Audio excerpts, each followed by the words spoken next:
Same process. He does not look in her carry-on either. None of the four of you were inspected. Handy. The woman with the high collar gives you all a nod and looks at Blanka and gives you a wink and says, "Let's behave ourselves, shall we?" Try to adopt her accent and be a little snarky. I rolled a 1, so I'm an ass. You sound like an ass. It comes out sounding like a Jamaican. That's what I tell Linda every time she tries to do an Irish accent. Are you from Kingston? Where are you from? Everything Irie, man. That's right, man. You move through to the baggage claim area where more stewards are, and they've separated bags by name. You show your claim checks, and they're more than willing to. Do you need help too? A taxi? We're fine. Look at Bani incredulously. Hey, you can take her bags. I will They allow. do. Bjorn goes and grabs his and just throws it over his shoulder with a clank. Shakunk. Yeah, I'm doing the same with my bag. I know that there's precious cargo in that. Robin clutches protectively to her bag. Blanca's the only one that uses a steward, and he takes his hand truck with your tiny little bag that you. Well, actually, you brought a pretty good sized bag. You did a lot of shopping. Yeah, Hat boxes and everything else. Mm-hmm. He wheels it out to the curb and whistles and goes, "Low Maxi, low Maxi," and a black. What do I interpret from his terminology? Do you speak Cornish? I think that's yes. Cornish is in my wheelhouse. So if you were to do a language check, what do you use? Intelligence? Okay. 25. And you're at a -4 because it's the tier dialect, their slang. So 21. You still land at low maxi is their slang for cab or taxi. Okay. I try on the idea that I think I understand this culture. Even though I know the language, I know I don't know the local spin on it. So you delude yourself as usual. It doesn't matter. I can fly and I can speak the local language. Yeah, it half of it is moxie. You just forge ahead regardless of what you actually know. Classic. Half of it. Out on the 70%. you're out on the curb. There's only a couple other people out here already, climbing into another cab. A cab whips up in front of you. The driver jumps out. He's dressed in a tweed sweater and he's got his soft cap, and he hustles around and says, "How many of you today?" Hold up the appropriate number of fingers. Right. He goes and opens up the trunk. Just throw it all in the boot. Boot. I'm going to be in a weird spot here because I don't speak Cornish at all. Oh, wait. Maybe I do because a level and I got some points. Anyway. I didn't You're just learning. Yeah. Boot. Okay. I follow everybody else's lead. The porter and the cab driver are talking to each other like they can't stand one another. Their voices are elevated, and it is this impenetrable string of Cornish twisted slang that you're having trouble keeping up with. You hear them talking about a yoke. You're talking about somebody being banjaxed, and one's in Egypt. You hear a lot of I and naw, and one tells the other one to go take a dooter, and the other one tells him to feck off. And eventually the luggage is loaded and the cabbie jumps in the front. He does not open your back doors, and the steward is standing there looking right at Blanka. Using my diplomacy skill, help Bani to make sure he assumes the assertive role in this relationship as the male interacting with the taxi drivers. That's a pretty damn good roll. Well, there we go. It needs to happen that way.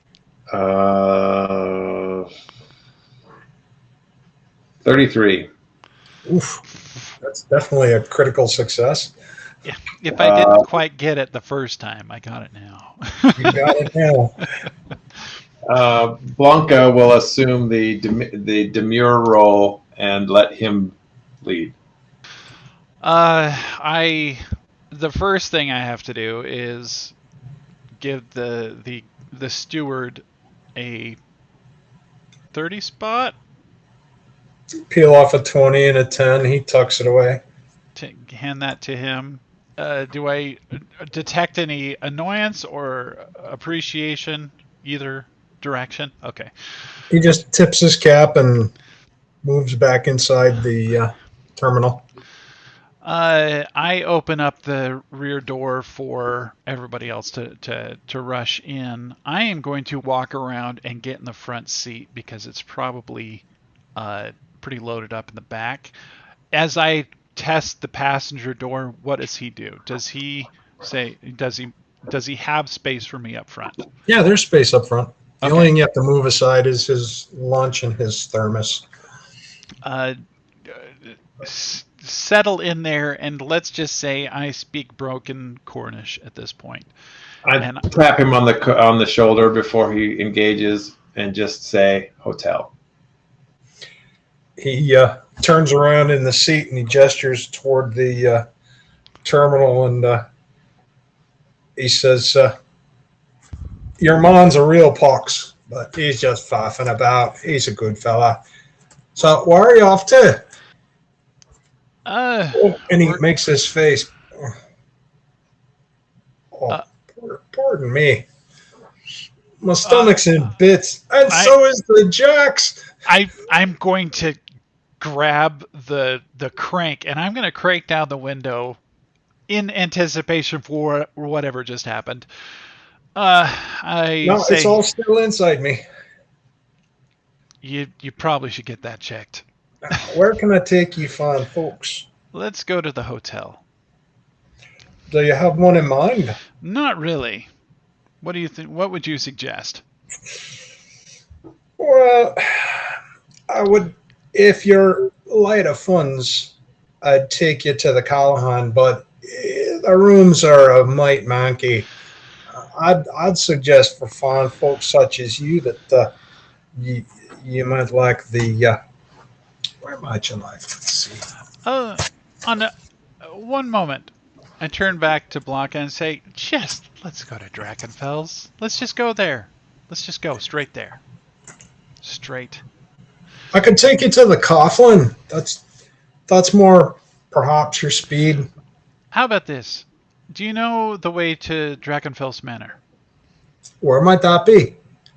That's a good question. I don't know, but I got told. He reaches over and puts down the flag and starts ticking. He sits back.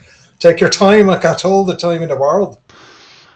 Look back to Blanka and say, so where is this place? Hotel. Oh, come on. Let's just go there. Okay. Hotel. You said it, my good sir. So tell me where. What was the I'd place recommend the Coughlin, but if you're light on funds, I'd take it to that other market place. Let's go to the Coughlin. That sounds wonderful. Very well then. He spins off into the streets of Dublin, and surprise, surprise, it begins to rain, which he refers to as pissing down. Pissing down hard or just pissing down? Is that a question you ask him? No, I look to see if it is coming down hard. It seems to just be raining. Just rain. Okay. So not even, yeah, between a drizzle and a downpour. Work through the baggage that I have, the little duffel, and find my umbrella in the mix. Look around to see if anybody else brought it. I know Bani's keen to have these things on him. Does he have one? I don't know. Does Banny carry an umbrella? Not normally. We know Bjorn does not. Yeah. Bjorn Assumptions. will stand outside and not even be certain that it's raining. Banny will bring a hat, but it's not. Oh wow, no, he didn't bring anything. He really didn't bring anything. I rolled a 1.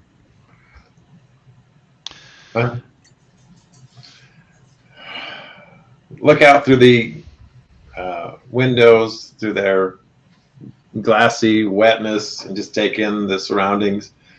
Not too concerned about environment or anything else. I feel like this is a safe haven for us, and I can relax and let down my guard.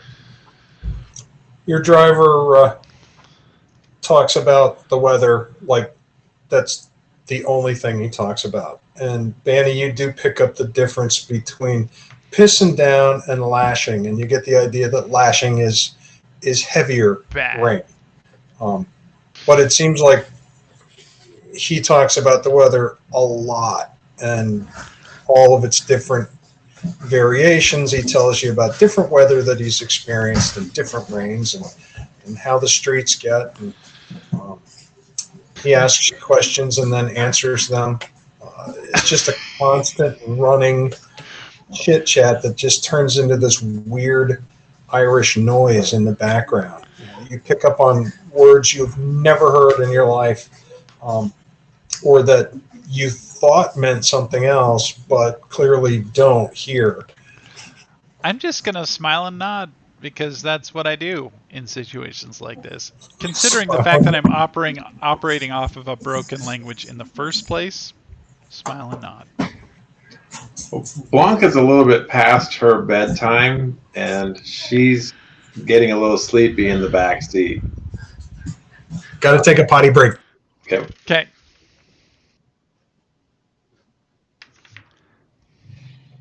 I'm not crazy. Institution. You're the one that's crazy. Institution. We should just go to Drakenfels. We just go show up on the doorstep and pound on the door. I'd be fine with that if I knew where the hell that was. Well, apparently we're not the only ones, so I'll have to put my mad skills to the test. See exactly where that ends us. It seems like if we ask the right people, we can get there. But this cab driver didn't understand where that was, and probably wouldn't, because he would never have delivered anyone there. No, ever. I can't imagine. I'm surprised that they didn't have somebody to greet us when we landed. I'm not exactly. Did they know when we were coming? It were standing offer. I guess it was today, so that whole thing. I mean, I'm a little unclear on the arrangement, whether that we are arriving on a prescribed time or if we're arriving at our own time. But it's a little bit of a miss from the staff that we have to make our way there on our own, which I'm going to lord over them if I can. Absolutely. I would. And in just subtle ways, just kind of like, oh, I'm sorry we missed your driver at the airship. We expected him, but he didn't make himself known. It was their late arrival, and I'm sure that your staff is not keen to that kind of thing. Something like that, right? Just a slight little knock, because we're counting coup on this mission. Beyond. I can't imagine. Oh, It's hard to spend this much time in the privileged mindset. I do not envy it, and yeah, I watch it happen. Don't have to participate, thankfully. Whatever works for you. I don't know how this is going to go. I mean, like I said, they're just going to consider us as novelty. Yeah. Your elevated novelty. The other two, that's a different story. Mm, elevated This, novelty. this, the staff are going to have trouble with Bjorn.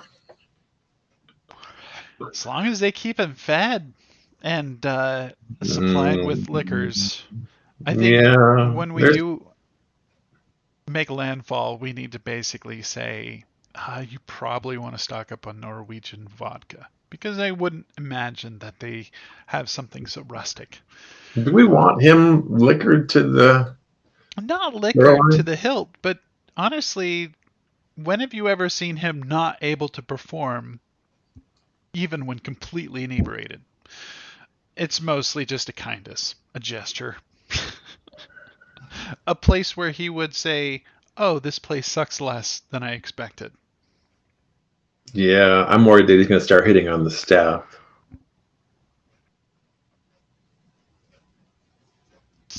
It's not our problem. We're on vacation, right? That's the hard part to remind myself of in this whole escapade is that this isn't a mission, though it feels like one. Yeah. Well, understanding exactly what the nature of this little beastie that's bothering her would be really good, but you're right. It's hard to know what we're going to find here. I don't know how to cut the tether of this thing. I mean, that's the part that's been plaguing me since we left Burgundia is we're going into this thing with some idea of what it might be, but these extra dimensional sycophants are hard to dispel. I You find who it's attached to first. That's what I think you need to do. But I don't know how to release them from that. I mean, I don't like to lean too heavily into the church or religion in particular. I wouldn't even look that direction for release from this thing, right? I don't know that it's a curse. I mean, yes, it could be. I barely believe in such things. They seem like a conjured affectation of a religious mockery of magic. Hmm. Well, I think protection from evil, if you believe in such a thing, would be the key. I don't know exactly how any of that sort of thing works, but church and religion seems to have an association there. So The maybe we just definition of evil is subjective from my point of view. I mean, it's all about your point of view. And yeah, there are things that are absolutely evil, but there are things that are ascribed that notion or that name from ignorance or opinion. yeah, well, I know you're speaking from experience and some of that way. Probably considered your affluence or not affluence, but your abilities and so forth. But I would say from my own perspective, we understand what the nature of, let's say, werewolves are. Not necessarily evil, but not necessarily good. Maybe cursed, maybe not. It's not something So that's easily dispelled. you talk about removing curse as a magical dweemer. What would happen to your bride in that encounter if you tried, or if someone levied that power against her? I have no idea. I have no idea what would happen, but I do know that she would be a lot less than she is now. If And if if it worked, and I don't know if it works. And if somebody were to use this barrier against evil, would she even understand what that meant? If she was truly evil, I feel like it may have some influence, but I don't know exactly. I mean, I'm in the same boat as you. I understand what you're talking about. I don't. I do know that there is truly evil, but it really feels like what is here and what is ours? What is our version of evil, and what is outside? Because I've seen horrible things. You've seen horrible things too. What is outside of maybe extraplanar is a good way to put some of the evil that we've run into. And I'm not even sure evil is something I could attach to those extraplanar things we've encountered. We have clashing agendas. Mm-hmm. We have something that they want, and that's we are food. We are their sustenance. We could be considered their life force in a sense. Is that evil? If so, every creature in Dominion is evil for wishing to sustain itself on the sustenance of other creatures. Well, in our sense, it is evil because it's directly opposed to us. And I think probably just like you said, it's a battle of wills, a battle of understanding of what something wants from us and if it will equate to our demise. I would say that there are people who are truly evil, though. And I think Clovia has a big load of them. Your cabbie takes you to the Coughlin, which is not too terribly far from the airfield. Looks like maybe a 3.5-star hotel. Drops you at the front, pops open the bonnet, put your bags on the curb.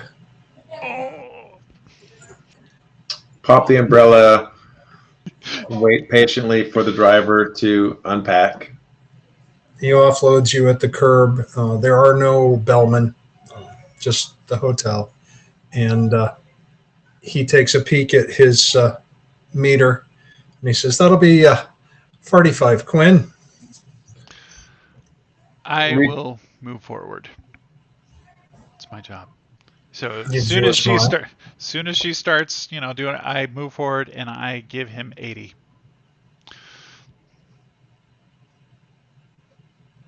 80? Oh, you give him 80. I thought you said Yeah. A and then No, 80. 80. Oh, he tips his hat to you.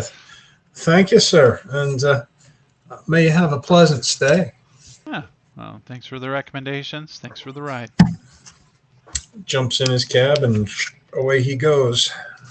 What do we see behind us? I let out a big exhale. I feel like I'm dodging questions and whatever for a long time. Whew. You guys are lucky you didn't sit in the front seat. Yeah. Turn around and tell us what we got. What you got as far as what? Accommodations. What is this beautiful hotel we've been? So it looks like it's about a 6-story. Downtown Dublin is pretty built up. You've got, there's no skyscrapers here, but 5, 6, 7-story, all in a row. The place looks older, but fairly well cared for. It doesn't have any flashing neon, anything garish like that. But there is no bellman, no doorman. But the lobby seems to be well lit.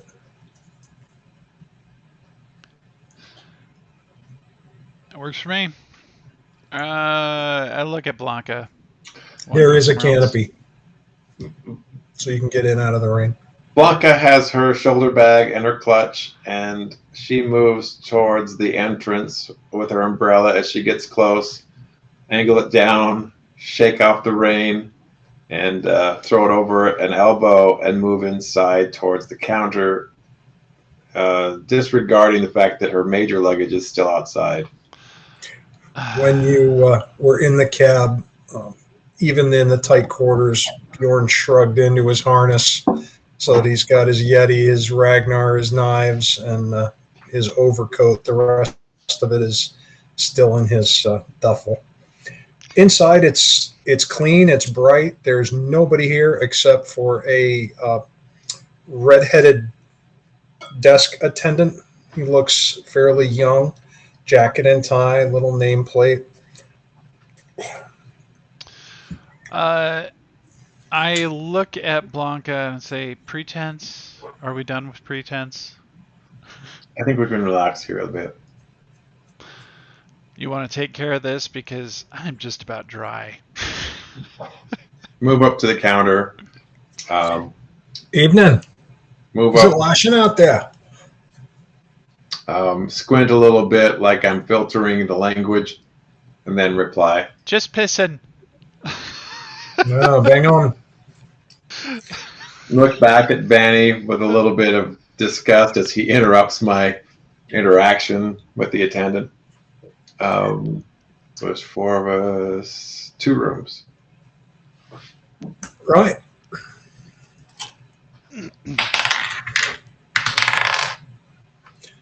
Two I can do for you. And how will you be paying? What's your conversion for Lyra? For Quinn? 2 quint. Reach into my clutch. Pull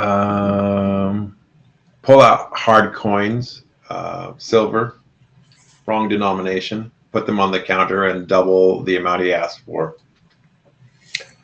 He asks for 25 per night per room, so 50. You give him 100 in silver. Yeah. Give him 2 gold.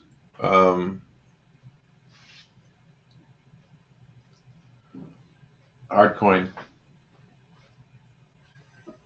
It's easy enough. Oh, you get me all lured up with that. Thank you. And how many nights will you be staying? 1. He slides the ledger over to you, hands you the pen, leans on the counter, and then where are you off to?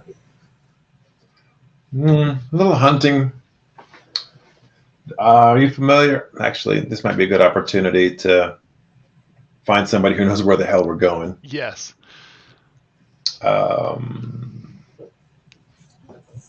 Are you familiar with the estate of... Sorry, I lost my page here. Drakenfels? What county might that be in?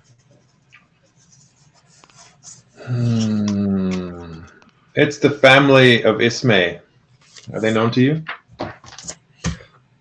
Can't say that they are, Hmm. but that's not necessarily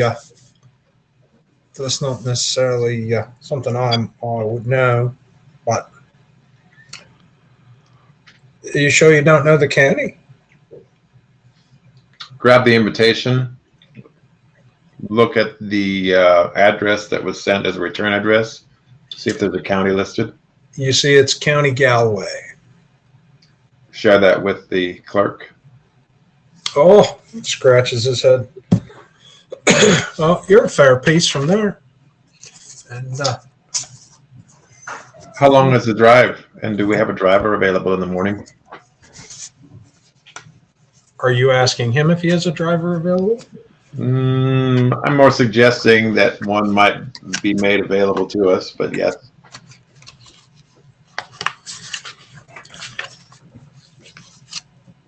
One moment. Good night, sweetheart. Love you too.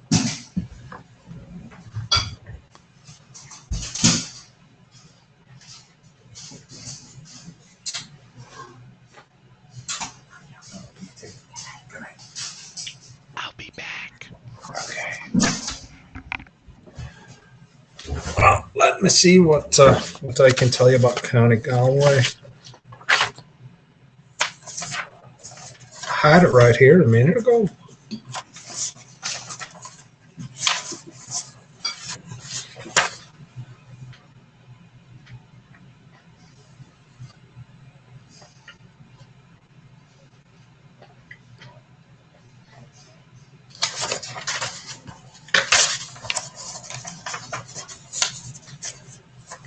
Oh, what did it do with it?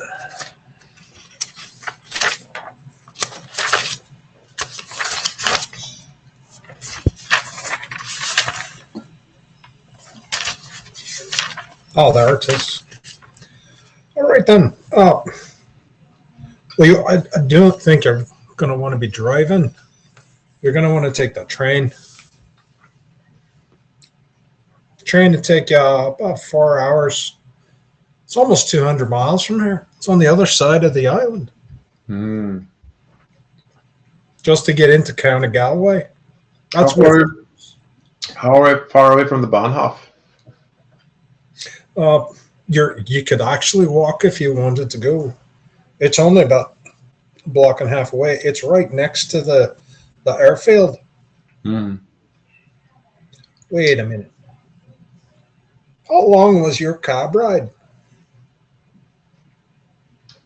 Reflect back on how long it was. Close to 45 minutes. He took us on a roundabout, didn't he? Aye. He's a cute whore, that one. Took you over the ringer. But what I can tell you, I give to you for free. He's got the zoomies. Good night. Good night. Hogwarts. See you in the morning. See you in the morning. I said see you in the morning. Do you want me to close the door for you? Yes, please. So you're going to want to take the train from Dublin to Ballinafad. That's in County Galway. And that's as far as you can go. After that, you'll have to hire a car. Try to get a read on him, knowing that we've got a little bit taken by our cab driver. I don't know whether it's a society or a deception. Do you have a deception? Yeah. So roll as if you were challenging his deception. Not great. 21. If he's a really good liar, he's getting it by you, but he seems very open. He's young. They're the ones that get the night shift. Very chatty. I'll take him at face value. He doesn't seem to have his hand out.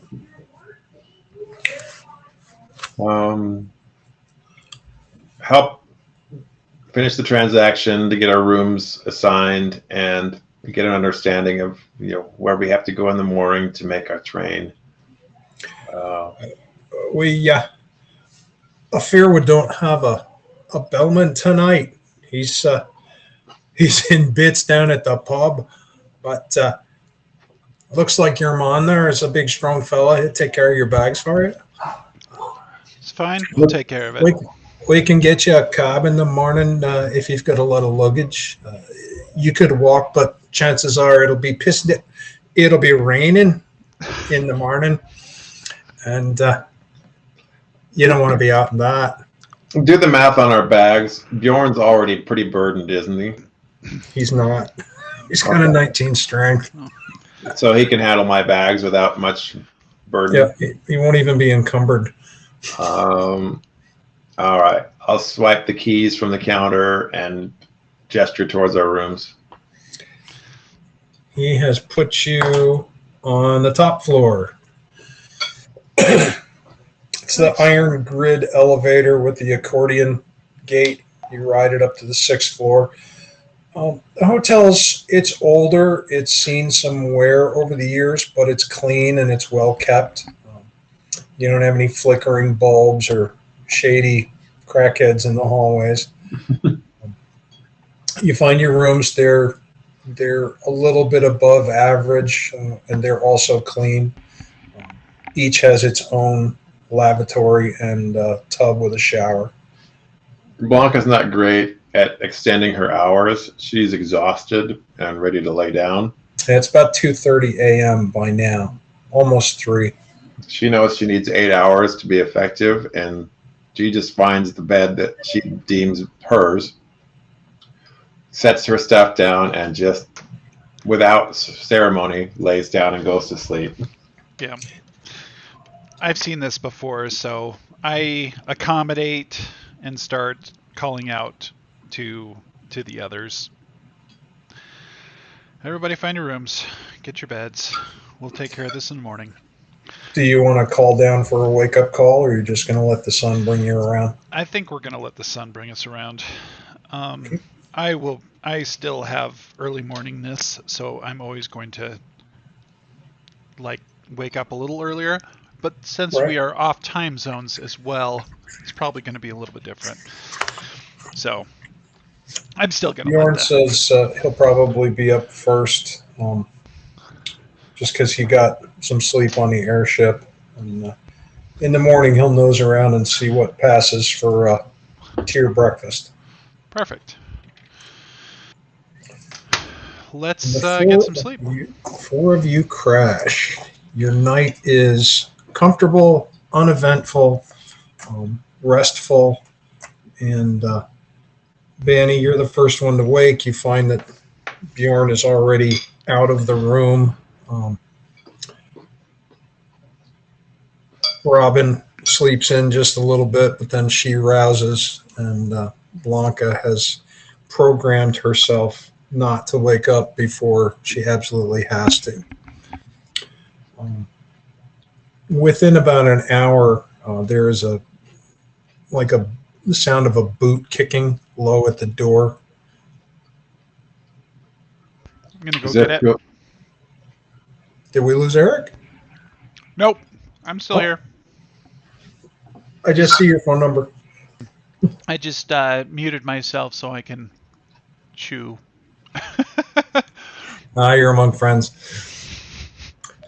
As you answer the door, that you see that Bjorn is out there with a monstrous tray piled with food and coffee.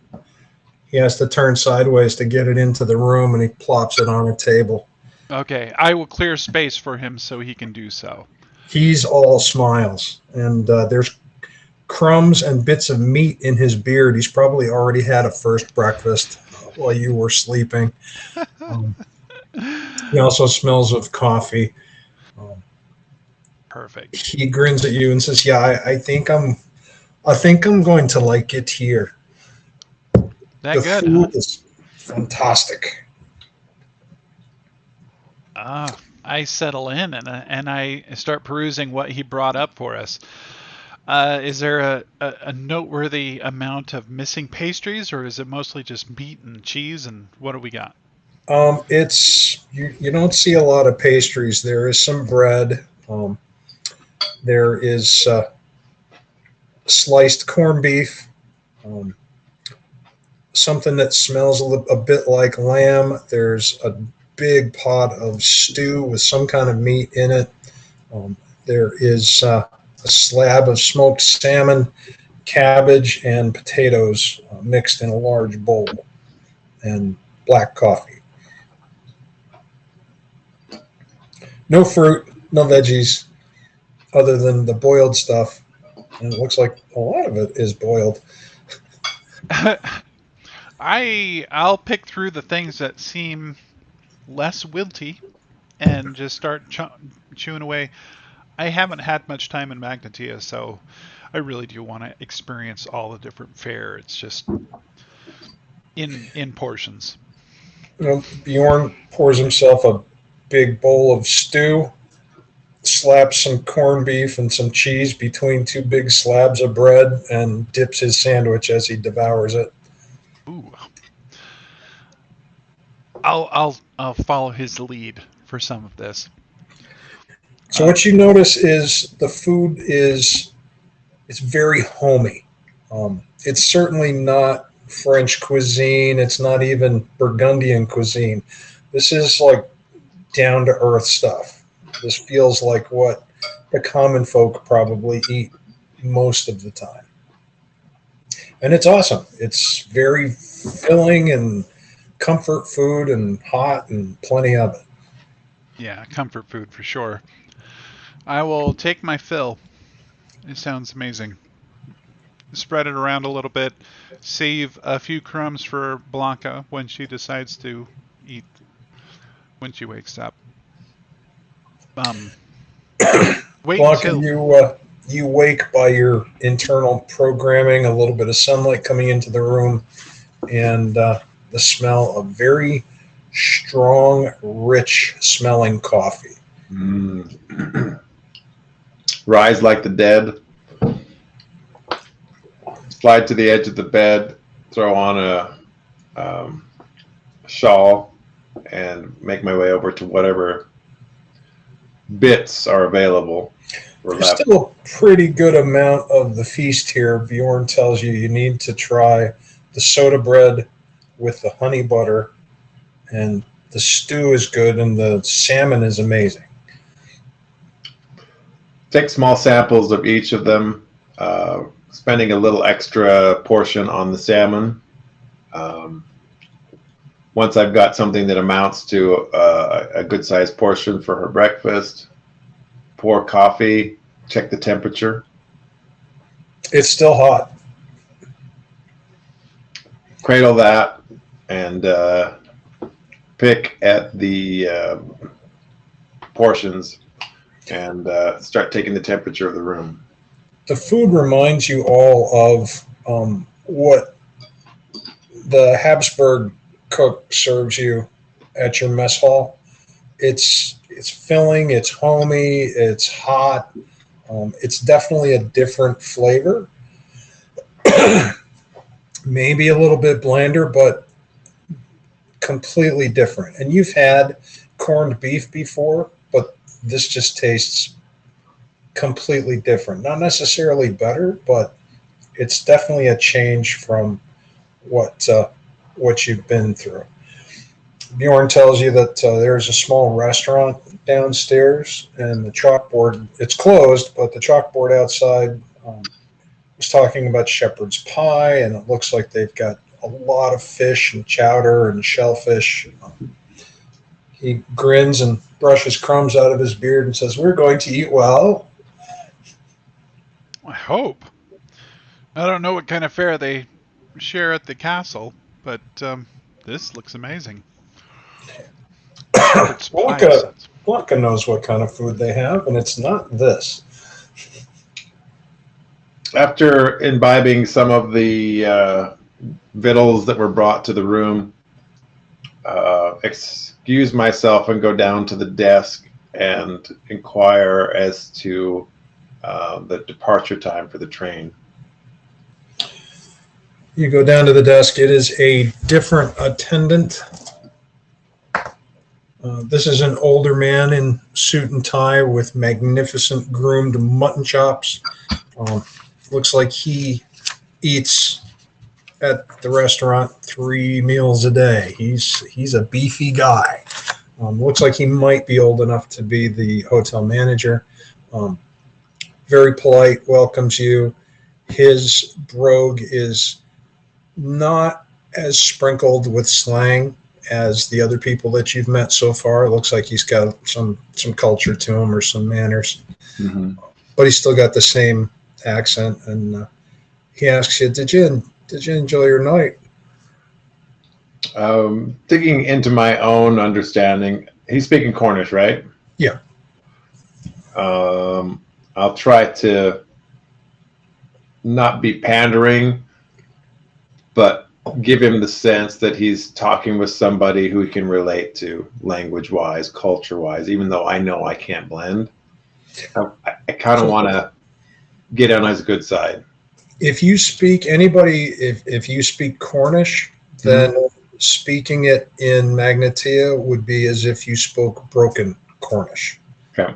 As you deal through the swamp of their dialect, and some of it's slang, some of it's, you've been around enough to know that these bizarre words you're hearing are probably different bizarre words up in northern Magnatia or out on the coast, or all the different regional dialects. Let him speak long He could do an entire book based just on the linguistics of this country. Let him speak long enough that I can kind of at least capture the cadence and timbre that he's using and try to ingratiate myself into him so that I get not just courteous, attendance from a clerk, but kind of somebody who's like, I'll give you the inside information journey, like a cousin, related family. Maybe using performance to enhance my linguistic skills. Go ahead. Do your performance. Oh, 23 or 33. You actually get fairly chatty with him. He introduces himself as Mr. McGowan. He is the hotel manager. He's lived in Dublin his whole life. What you're gathering very quickly in your short time here is that you don't need to have made much of an acquaintance before you start hearing people's life story here in Magnatia. But the word Magnatia is you almost haven't heard it spoken much at all other than the airfield. Everyone else just calls it the Tur. But they also refer to themselves as the Tur. And they don't refer to their language at all. They just speak. I know from school that clans are very important here. I don't know the difference per se. I'm trying to look around the hotel or the inn lobby and see what signs I can use to kind of further that ingratiation. What you notice is that the lobby looks fairly neutral when it comes to that. So you don't see any kind of clan insignia or something that you would interpret as clan insignia. It looks more like a Marriott lobby. It's very neutral, unoffensive, very simple. He's not wearing any kind of colors or anything that would indicate clan affiliation, even secretly or subtly. Nope. The only thing that he wears is his brass name tag and a pin for the Coughlin Hotel.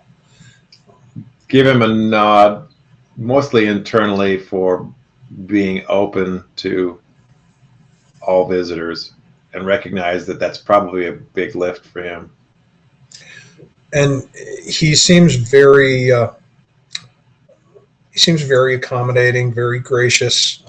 He speaks to you like the lady that he can tell that you are, because hotel staff is pretty good naturally at sizing people up. He says the night boy mentioned that you wanted to go to County Galway, and that you were a little confused about the driving and the train and so forth. Yes. Can you recommend our most expedient method of travel? Without a doubt. You're going to want to go to the Bahnhof and catch the express to Belinafad. Now, when I say express, not knowing where you come from, express may not mean the same thing where you come from. Express here means that you won't be making stops to load or offload livestock. It'll just be a passenger train. It will have some stops, but from Dublin to Belinafad in County Galway is about 180, maybe 200 miles. Should take you about 4 hours with stops, which is not terrible. And that'll get you out close to the coast. And then where are you headed after that? I'll name drop the estate.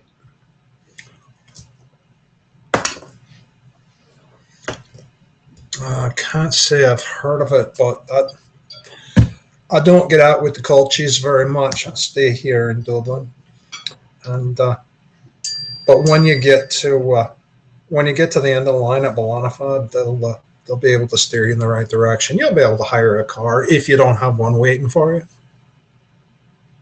Do you have a phone? Yes, ma'am. Can I ring someone for you? There was no number or anything on the invitation, was there? No. No. Never mind. Thank you. Yes, ma'am.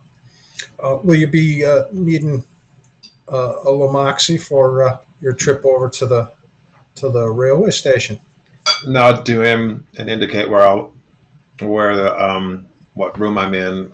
He knows, but the baggage will be available soon. If you give us a ring down here at the desk, I'll have someone come up and get you. I apologize for not having a bellman last night. He was well, he was flutered, and that's all I can say about that. But the day man is he's good. He's bang on. No problem with him. You just Smile and understand that his condition doesn't provide him to be of the best service, but what he's done for us is enough. Well, our day man will take fine care of you. And anything else I can do to help you on your way or answer any questions? No, thank you. Very well. Thank you, Mr. Thank you for staying with us. Hope you come and see us again. Nod to Mr. McGowan and then upstairs to our room.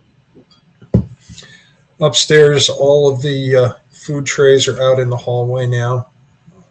It looks like it's been hit by a tsunami. Just devastation. That's what it's all about. Your three companions are sitting around fat and happy in the room as the clock ticks toward noon. Catch Bani and anybody else who's listening up on the situation and our transportation needs. That actually reminds me. How about you meet me downstairs? I'm going to bring my bags down. I need to make a call to Noctrichter. Drop some of this information that we accumulated on the trip here. But sounds like a good plan. Head over to the Bahnhof shortly after this, and let's go. So I'm gonna stand up and wobble just a little bit because I've got a lot of food in me, and I'm going to head on downstairs to the front desk. Mr. McGowan is down there. He's looks like he's checking a couple out, and when they speak, they have fairly strong Icenian accents. Do a perception.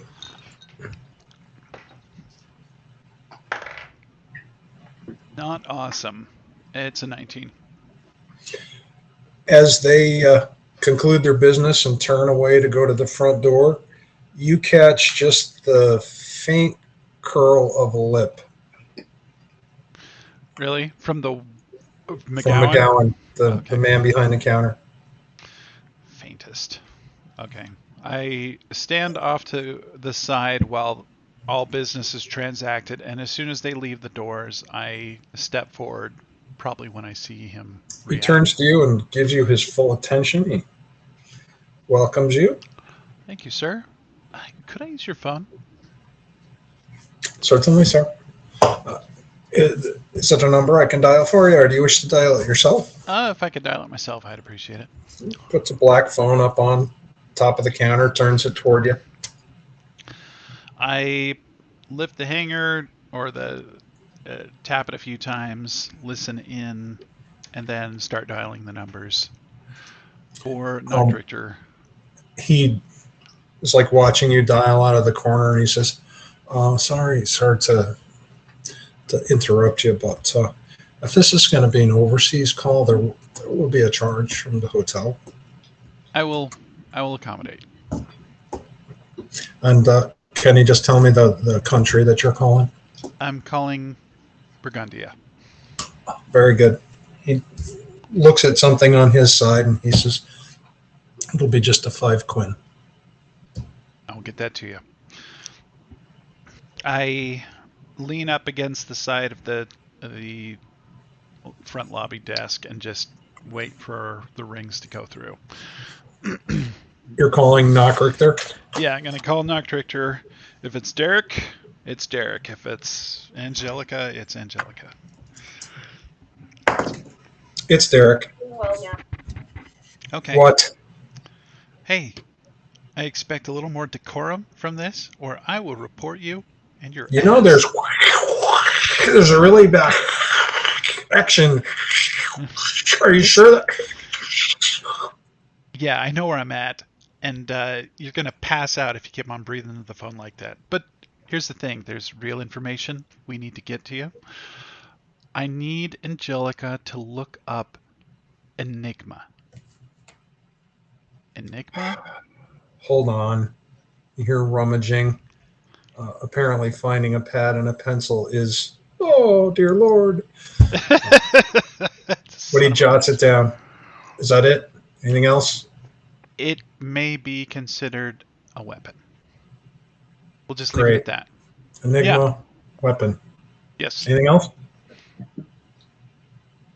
Draw a little trident on there. We'll call Draw it a good. little trident. There you go. Bastard. Just hung It's up. Just a little ass. I put the phone on the hook, and I rifle through my wallet, and I pull out 5 quin. Say, or 5. I'll pull out 7 lira. Will this be good? Mr. McGowan says, sir, and he doesn't reach for your lira. Are you planning to be here or what? Not necessarily. We're gonna go pick up the.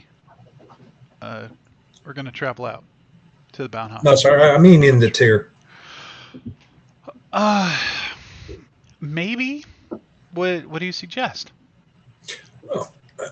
I'm only letting you know this because the Hotel Coughlin, for its guests, offers a straight across exchange rate if you'd like to convert to Quinn. Absolutely. Actually, I start pulling up. I pull out 300 lira. Certainly, sir. He takes your 300 lira and comes back with 300 Quinn in paper money. No exchange charge. But when you get out with the Colchis, then you'll run into trouble out there. Okay. I may actually have some of my other compatriots do the same thing. Thank you for that guidance. I'm actually Bani Elkind, by the way. He shakes your hand. You don't necessarily need to have known me, but I will speak well of your establishment. You run a fine ship. Thank you very much, sir. And you just ring down when you're ready for Armand to come get your luggage, and we'll find you a Lomaxi. Excellent. Thank you for your service. Head back up to the rooms. Blanka, you're pretty much wrapping the study of your spells unless you had any other changes to make. No, I finished studying up, clasped the book shut, and when Bani enters the room, look expectantly his direction. Nothing. Derek is an ass, and I'm going to put him on notice. If he's the only one who's answering that phone... Anyway. Sorry, I just had a moment there. Don't be such a priss. I'm not a priss. If I can't... This is important stuff. We have secret information. I expect it to be handled appropriately. Bjorn says, when we get back, I'll hang him off the wall by his ankles, and then you can scold him. See, I don't know if it's the scolding that's really going to help at that point. But I'll let him know why he's... I know, but I know you want to participate. I do. But at least he'll know why he's being hung over the wall. That's... Details. So where are we going today? Well, it sounds like a long trip, right? I look over at Blanka. What's the plan? We're boarding the train for Drakenfels. We will need a car once we get there, but we've got several hours ahead of us. It's a long journey. I can go to the Bahnhof and make arrangements, or one of the kind gentlemen here could take care of that trivial task. You know, that would be fine. Can we do a little research since we're in country? I want to know what this... Because this seemed to have been an upset. Ismay's showed up and bought this land and so forth. And it doesn't seem to have affected anyone here. Nobody's heard of them. That's the weird thing. I would expect at least a little, because we always... Anyway. As clannish as this country is, I'd imagine that neighboring problems don't manifest here. Yeah. Let's get to our point of destination and then make further inquiries. Okay. If I do get a chance, though, I'm just going to slip into. I know. Okay. Just depends on when the train actually departs. You have my full support Oh, thank you. on your next publication. Well, this place is definitely going to get a write-up because he is very, very kind. They're actually not a bad place to be. I kind of understand what it was you were doing in your former life and how important that might have been to travelers. I had no idea how to deal with this guy, though. I had no idea. He did actually offer a straight-across exchange rate, so I would suggest that we... Oh, good idea. I need to go down to the desk. Yep. I go down there and open my purse and pull out 15 gold coins and ask for exchange. And those are worth, what, 100 apiece? Yeah.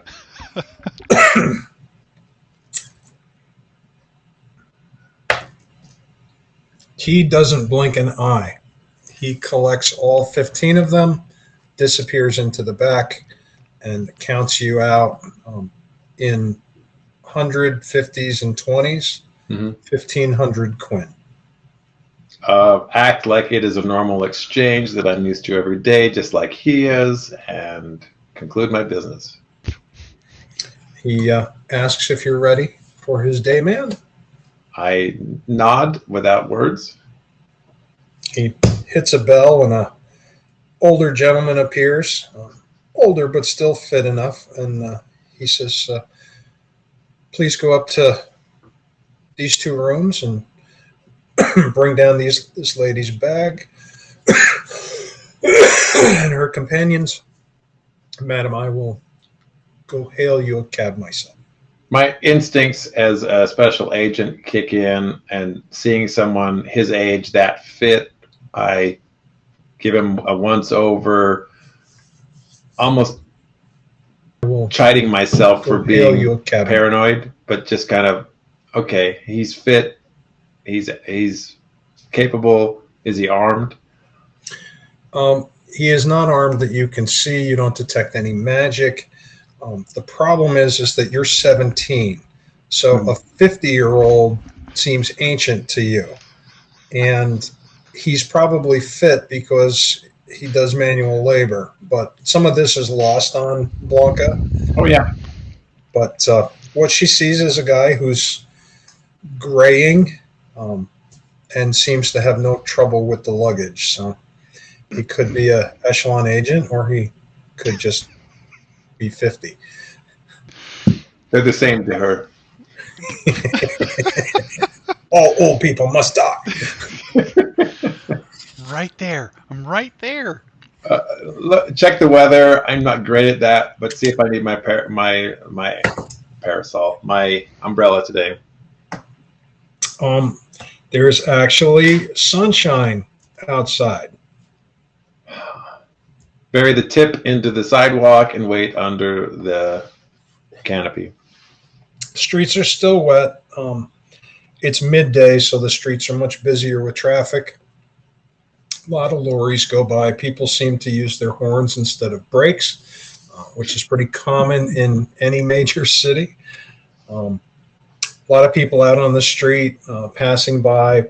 And again, it's that impenetrable language that you pick up bits and pieces.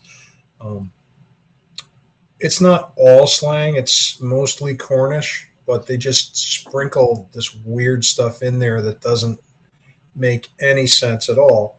And the other thing that you pick up out on the street that you both pick up is that they sound, sometimes even if they're angry, it still sounds playful. So it's hard to tell if someone is genuinely angry or whether they're covering it up or whether they're happy. You just really have to kind of watch faces and listen to the tone. But you do hear someone tells the tail end of a joke, and the man that she's with just starts howling laughter and yells at her and points his finger and says, "Get out of that garden," which there's no book on Cornish that you've ever studied that makes any sense at all. Understanding Blanka's nature for understanding cultures and interactions and working her deceptive ways within a culture, she sits and studies these interactions so that she can replay them later. I don't know if you want a society check or whatever. Yeah, please do. And record your number. Not a great roll. 25. That's a pretty decent roll. You are picking up not just on the language, but you're picking up on it's kind of the way they are. They seem jovial, except when you can tell they're clearly not, and then they just turn crimson. But then a few minutes later, they can switch back to be laughing with the person they were just angry with. I'll be exercising those same behaviors on Bani for the duration of our train ride. That's good, because you're not unpredictable enough as it is. Yeah. Your luggage gets brought out to the sidewalk. Mr. McGowan calls you a cab, wishes you a safe and pleasant journey. And may the wind be ever at your back and the sun shine warmly upon your face. Count out the appropriate tip for that journey and their service. He graciously accepts whatever you hand him. And then it's a very quick cab ride. It sounds like either you got a good cabbie or Mr. McGowan spoke to him, because it's minimal chit chat. He loads your luggage, he unloads your luggage, and it's a 5-minute cab ride over to the Bahnhof. Wow. And as you get there in daylight, you see the airfield is right next door. That guy, I tell you. If we saw the other cabbie again, I'm going to punch a hole in one of his tires. Just walk up with a knife and just... I try to calm Bani down, knowing that he's ready for any kind of fight over something. It was 1:30. He took 45 minutes to get where we were going to just hang out at a hotel. Just 45 minutes. We could have been sleeping. We could have been doing anything. But we were riding. We were riding to the destination. That guy gets a black mark in my book. I can find him. I'm holding your arm with my head against your shoulder, giving you calming, cooing noises. And I'm sitting here wrestling my arm away as your from cab driver is unloading you onto the sidewalk, just a little bit further down from you, you see that there is a couple that they're getting flustered. They've got bags, they've got a child with them, and they are calling out for a cab. And they are definitely Icenian because of their strong accent. There must be 5 or 6 cabs available. And the drivers leaning against their cars just continue to chit-chat with each other as if they don't hear them. Eventually, one of them looks like he's doing them an enormous favor at great personal cost, and makes his way over to them and asks them where they're going, and goes and opens up the trunk but doesn't move to load their luggage. Drag Bani that direction just slightly, bending our journey in their direction. What are you doing? I'm sorry. I'm just going to wander closer to that family as they try to get into the cab, or as they're working through that. You pick up snippets of conversation. It sounds like they're here to see somebody's sister here in Dublin. Mm-hmm. So it doesn't sound like they're going to be traveling much outside. And the husband's very annoyed. She's telling him to stop. This is just how things are. Yeah, I'm going to lean over to Blanka and say, I saw this on McGowan's face when he was working with an Icenian couple. Mm-hmm. Did not want to give them the time of day. There's a lot of bad blood here between those two countries.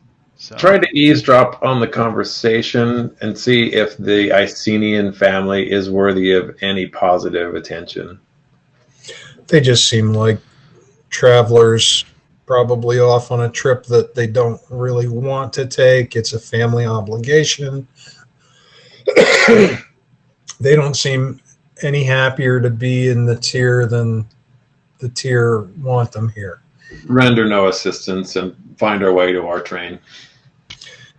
Your train is bright red with a green roof. It is all passenger cars, a luggage car, and a mail car. There are no sleeping compartments, no dining cars. It's strictly transport. I heard that we have about a 2-hour journey. We've had breakfast. We'll be fine till lunch. I think it's a 4-hour journey. I heard too. So you're probably right, but I'm already gonna care less. Optimistic. I'm gonna say we should grab some snacks. Yeah, have you seen the bear in the back here? Well, it's not that far. Why are you getting food? Just having snacks on hand is always worthwhile. Shake my head, take my ticket, and board.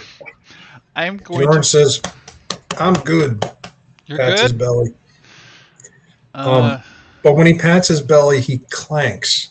So at some point, he put his armor on, and his bag looks a lot lighter than it used to be.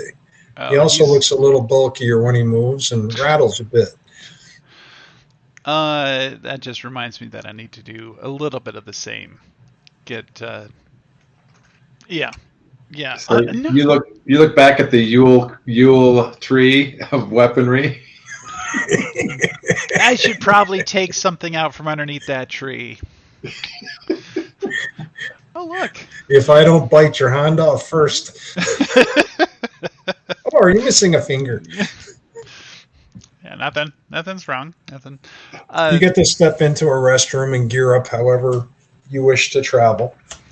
I'm gonna slot the Derringer in one of my pockets after lovingly popping it open and sliding rounds into it and seeing how that action works.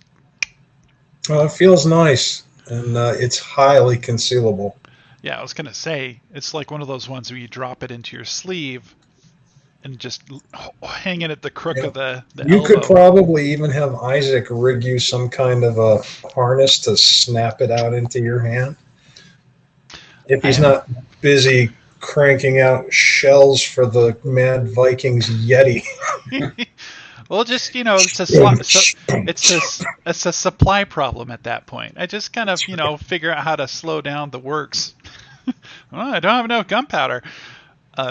Anyway, You see the board over the ticket counter shows different towns that you'll travel through on your way to Belinafad.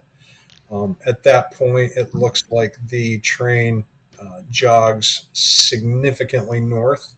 There is a map of Magnatia on one side. You see that your destination is so Dublin is, imagine the shape of Ireland. You're in the lower right-hand corner with Dublin. Okay. Belinafad is all the way across to the left, getting close to the sea. Okay. And then at Belinafad is when the train jogs north, and it looks like eventually it'll end up in Belfast. Wow, You have a 4-hour journey.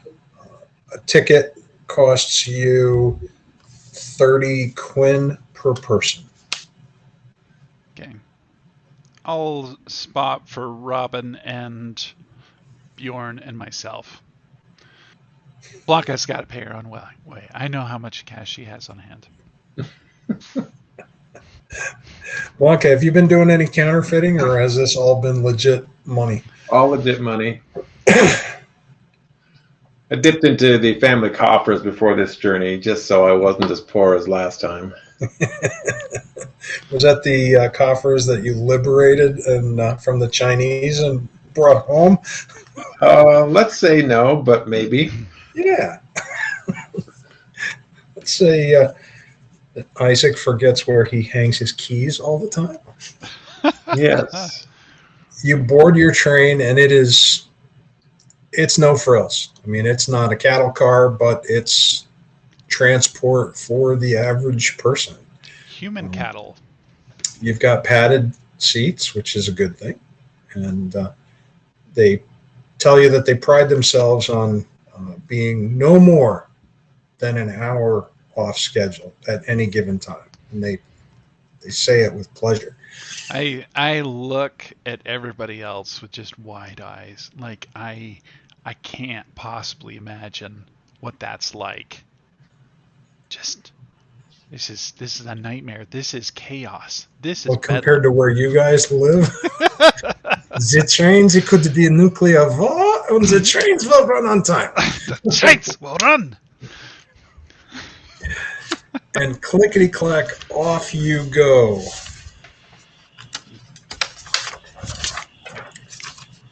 So just a little snapshot of what you're traveling through. Once you get outside the city, it looks like the majority of the tier is very rural, very beautiful.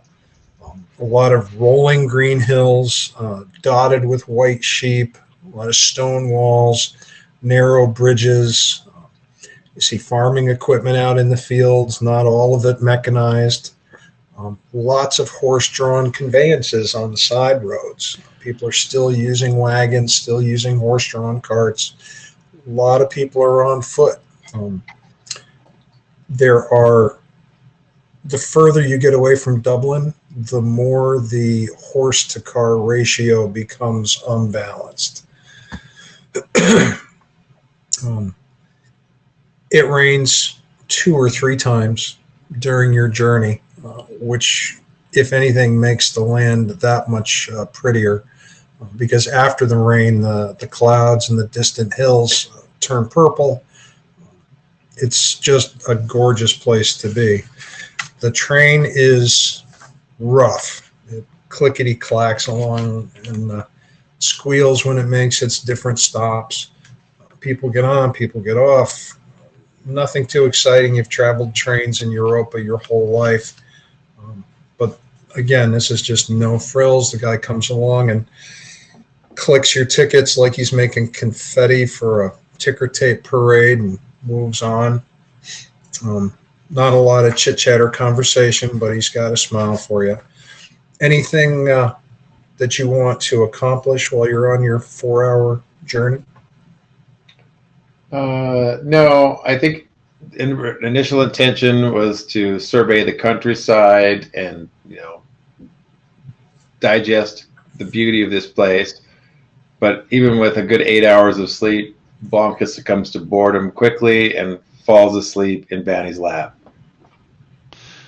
It feels so very mundane and normal that the idea of feeling at risk just doesn't really enter into everybody, and you all genuinely get to relax and breathe and open your window and breathe in the clean air that has no city stench to it at all. You doze a bit, and before you realize it, the conductor is calling for Belinafod. All out for Belinafod. Train comes to a squealing stop in a provincial sleepy village. Tallest building here is 2 stories. Some different bright colors to some of the different cottages and the businesses, but it doesn't look to be a metropolis whatsoever. You do see farmers. Clearly they're farmers out on the streets. Some are driving oxen. Some are pulling carts piled high with hay. Everybody seems to, as they pass each other, they seem to know each other. They give each other the touch of a cap. And you get out onto an open board platform with a tiny little ticket shack with the name Belinifod printed on it.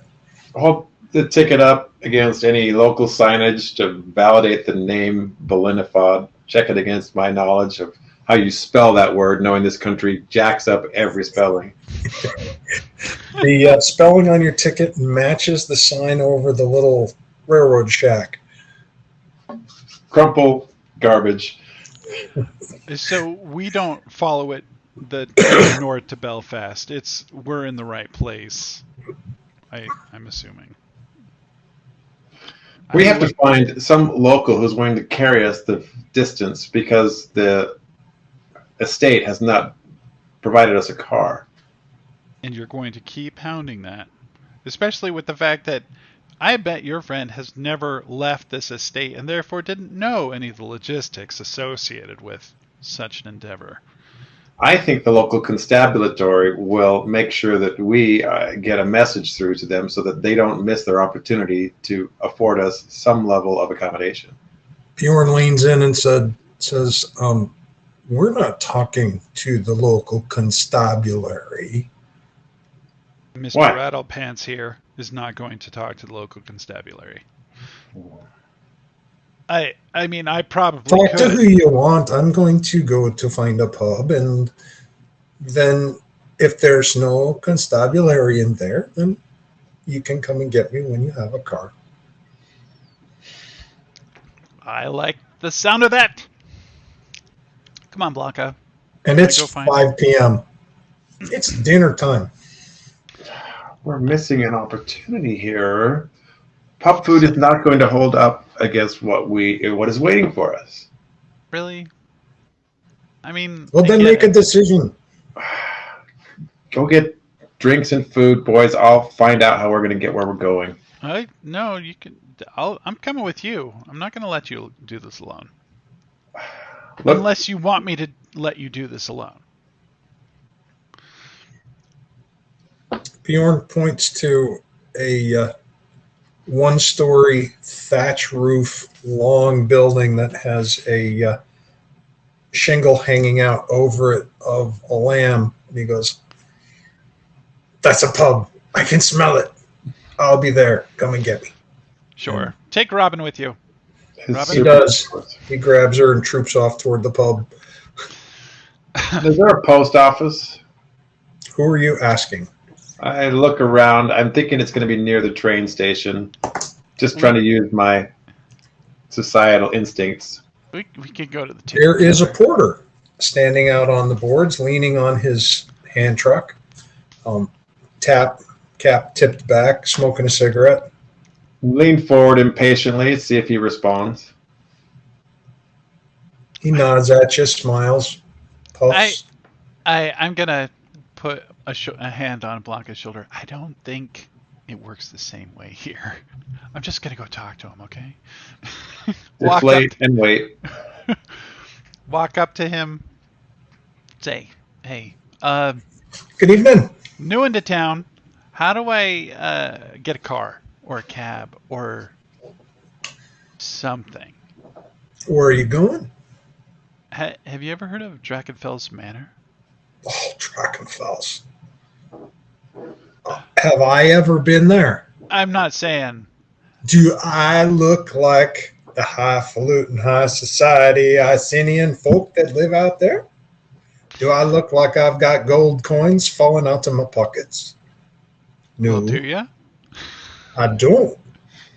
But you screw one gold. But you screw. That don't mean I can't help you. What are you looking for? Well, I'm looking for a ride to Drakenfels. Hey, I'm not made of money, but somebody is, and they're supposed to get us. But they didn't send us a car, so it is what it is. Have you called? Well, that would be a good thing if we had a number or anything.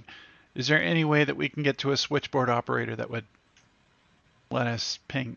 He looks at you like you are probably a little retarded, and he points toward the window at the train shack. Talk to them. Okay. Well, I appreciate your time. You might want to go flirt with that girl over there. I Touches walk his cap. She's too high society for me. away. Shh, believe me. She looks like minus crack to me. That's what she looks like.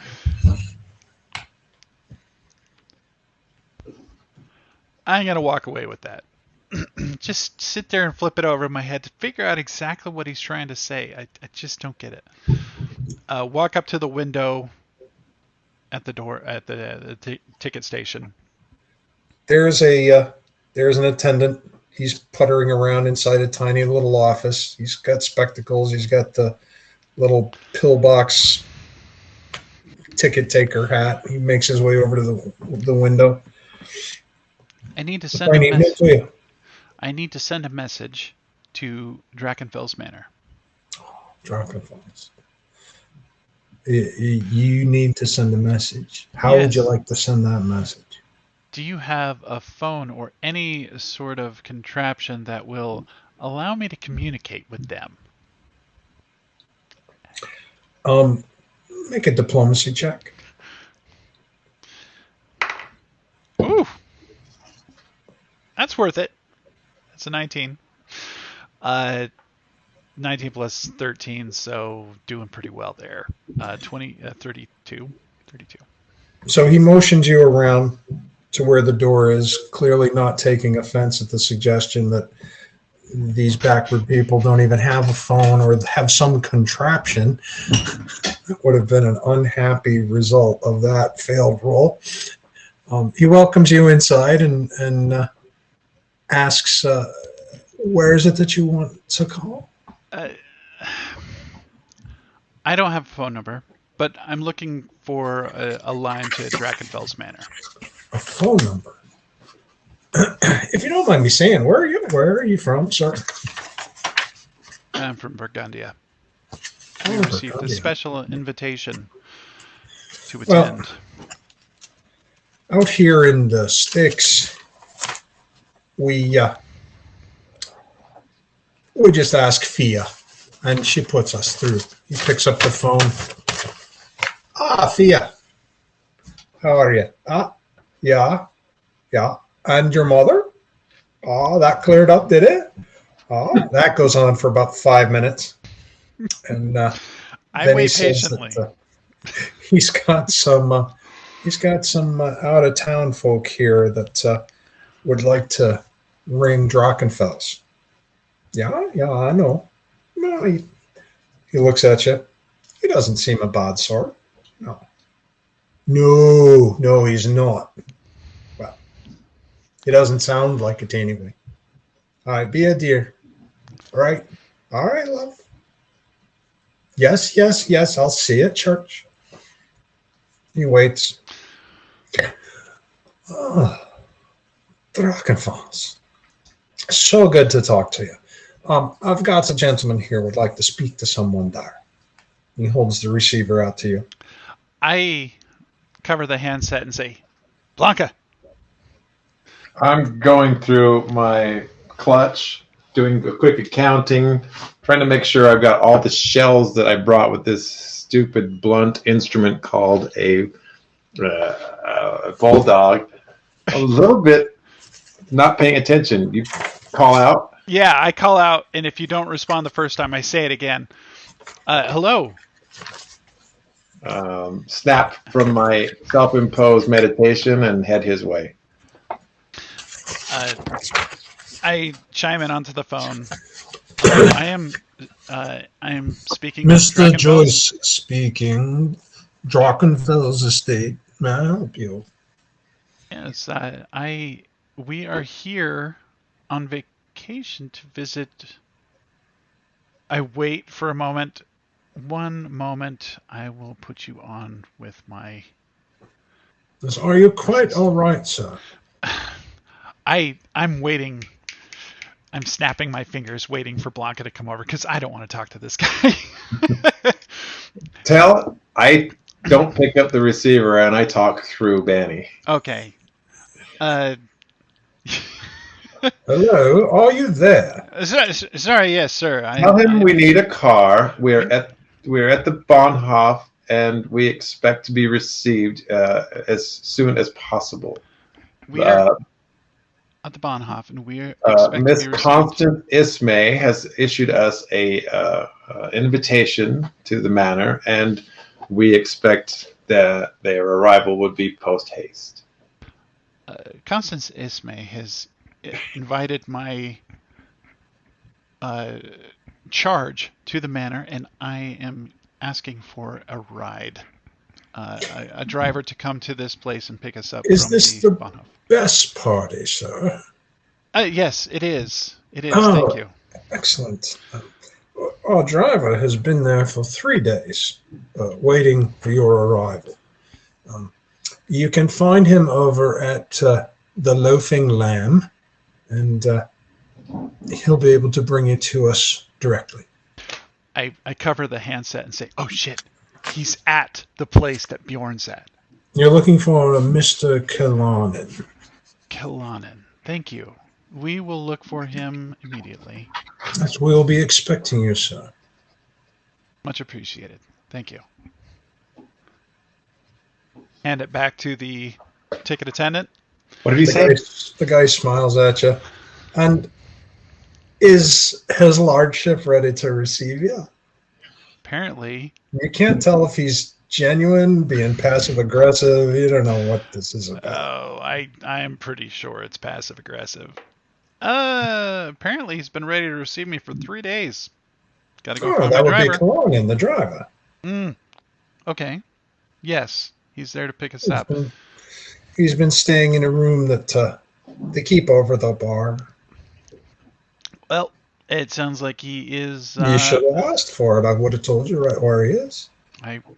If I would have known any of this before I came to you, I would have asked. But I appreciate your service. Thank you so much for the use of your phone. I'm sure that your stay in that tier will be full of fine and wondrous new experiences.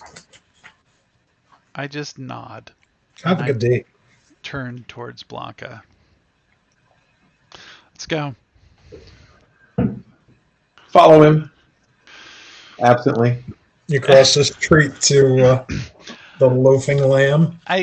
While we're walking across the street, I look back at. Are you okay? Is there going to be a problem here? No, I'm sorry. I'm just doing some recollection. I know Constance and I were close at one time, but it's been a number of years, and I'm just putting on my suit. Yeah. Well. This whole thing is very cumbersome. It's very tiresome. I don't really play the society card like I used to. For you, this is a holiday, and for me, it's a reunion. I apologize. I keep treating this like it's some kind of a absent-minded mission, and that's not what we're on. Well, if you want me to be team lead. No, I want you to relax. Enjoy. My friend's hospitality is extended to you because you're with me, and that's all that matters. Let's just say sometimes I actually feel more comfortable as team lead, especially in a situation like this where I feel like I have some authority. I'm not giving you that reprieve. No, see, maybe that's a good thing, but snap. Let's get to it. Okay. So the driver apparently is in there. Pencil and paper. Maybe that will make you more comfortable. Let's go. Oh, okay, I got it. When you reach, when you push into the Loafing Lamb, at least Bani has to duck his head. The building is probably 400 years old. It is warm, a little too warm, smoky, homey, and you hear roaring laughter coming from the bar. As you take in the room, you see that there's a small stage with no musicians on it right now. The bartender and what looks like about 5 or 6 locals are all clustered around the Viking as they exchange what you're pretty sure are obscenities in Goodnish and coming back in Twisted Cornish, and just howling at their diversity of language and sometimes having to pantomime what the thing means. Robin is sitting further down the bar with a snitty look on her face, drinking, and Bjorn is raising pints with the locals, and they're backslapping him and just having a fine old time. The only other person in here is sitting off to the right. He's a young man, probably in his late 20s, in a dark blue chauffeur's uniform. His gloves and his cap are sitting on the table, and he's drinking, well, it's a coffee mug. Who knows what's in it? Mm-hmm. He takes notice of you. Bjorn takes notice. Come, meet my new friends. I point at Blanka and I say, you might want to talk to him, but I'm definitely going to talk to him. Just nod and smile. She's already got a broad tooth smile that just says, it's nice to see Bjorn at home. These are his people. I'm going to look for a loose glass with any amount of beer or whatever is in there. Grab it off of the table. The bartender's not taking care of the rest of the bar. He's enjoying the conversation, and you see that he's drinking a shot of amber liquid himself while he works. Fantastic. I'll snatch something off the bar. I don't care if it's somebody else's and how much, but if Bjorn has a mug, I'm going to raise it to him if he's got one. He's definitely got a pint, and he introduces, he speaks in, let's see, does he speak? It's Chewy. Why is it Chewy? You hear him speaking Gutnish. You don't understand Gutnish, but you hear him speaking it slowly so they will understand Gutnish, because that's what we do. And they speak Cornish back at him slowly, mocking him and just howling, and they all think it's a fine time. He introduces you to them. You hear your name muddled in with some Gutnish, and 6 mugs go skyward along with a shot. And you speak broken Cornish? I speak broken Cornish. So they welcome you, and they're happy to meet you, and that any friend of the bear is a friend of theirs. That's why I like to hang out with him. Make friends. The bartender says, "Can I get you something other than somebody's leftover swill?" Just fill this one back up with whatever's going in. He gives you what he pours into his own glass. He gives himself a shot first, and then he gives it to you. I'm going to slide some quid over to him. Quinn? The chauffeur is eyeballing you, Blanka, and he stands up and smooths himself and approaches you. And he says, Are you Miss Bess? Nod to him with the gesture, give me just a moment. I'm still taking in the scene with Bjorn and his new friends and Bani takes a respectful step back and averts his eyes. Then the ceiling. Once I'm satisfied that my friends are blending in and they're having a good time, and Bani is welcome in that new tribe. He is. Robin doesn't seem to want to belong to that tribe, but I'm trying to play her as close to Ken as I can. Turn to the driver. Yes, I'm Miss Best. Madam, I'm Mr. Killarnan. I'm the driver for his lordship. I've been waiting for you. Not too long, though, of course, as long as I needed to. And Lady Constance is expecting you. The porter has placed our bags outside. Could you see to those, and I'll get my friends ready? Will. Do you have baggage that I may need a lorry to follow behind us? I didn't see his car outside, did I? No. I'm sorry to even ask you. That's my problem. Please take a seat, and I'll be back for you. I take his seat. Yep. You take his seat. Robin comes over and sits next to you. How are the boys doing? Look at them. They're drinking. They both Yeah. know how to do that, and they do it well. How are the locals treating you? They don't seem to know that I'm here. How's that possible? The bartender served me, but then they got involved in boy talk. Well, that's odd. You have gifts that make you irresistible to most bar folk. How are they ignoring you? I don't know, maybe they prefer sheep. I wouldn't say that too loudly. They might mistake you. I wouldn't want to insult one of their wives. Or a pasture wife. Our driver has gone to fetch our bags and get our ride ready. Are you ready to go? Of course. Absolutely. Good. I don't know that I've discussed in detail how we are presenting ourselves as we arrive at the estate.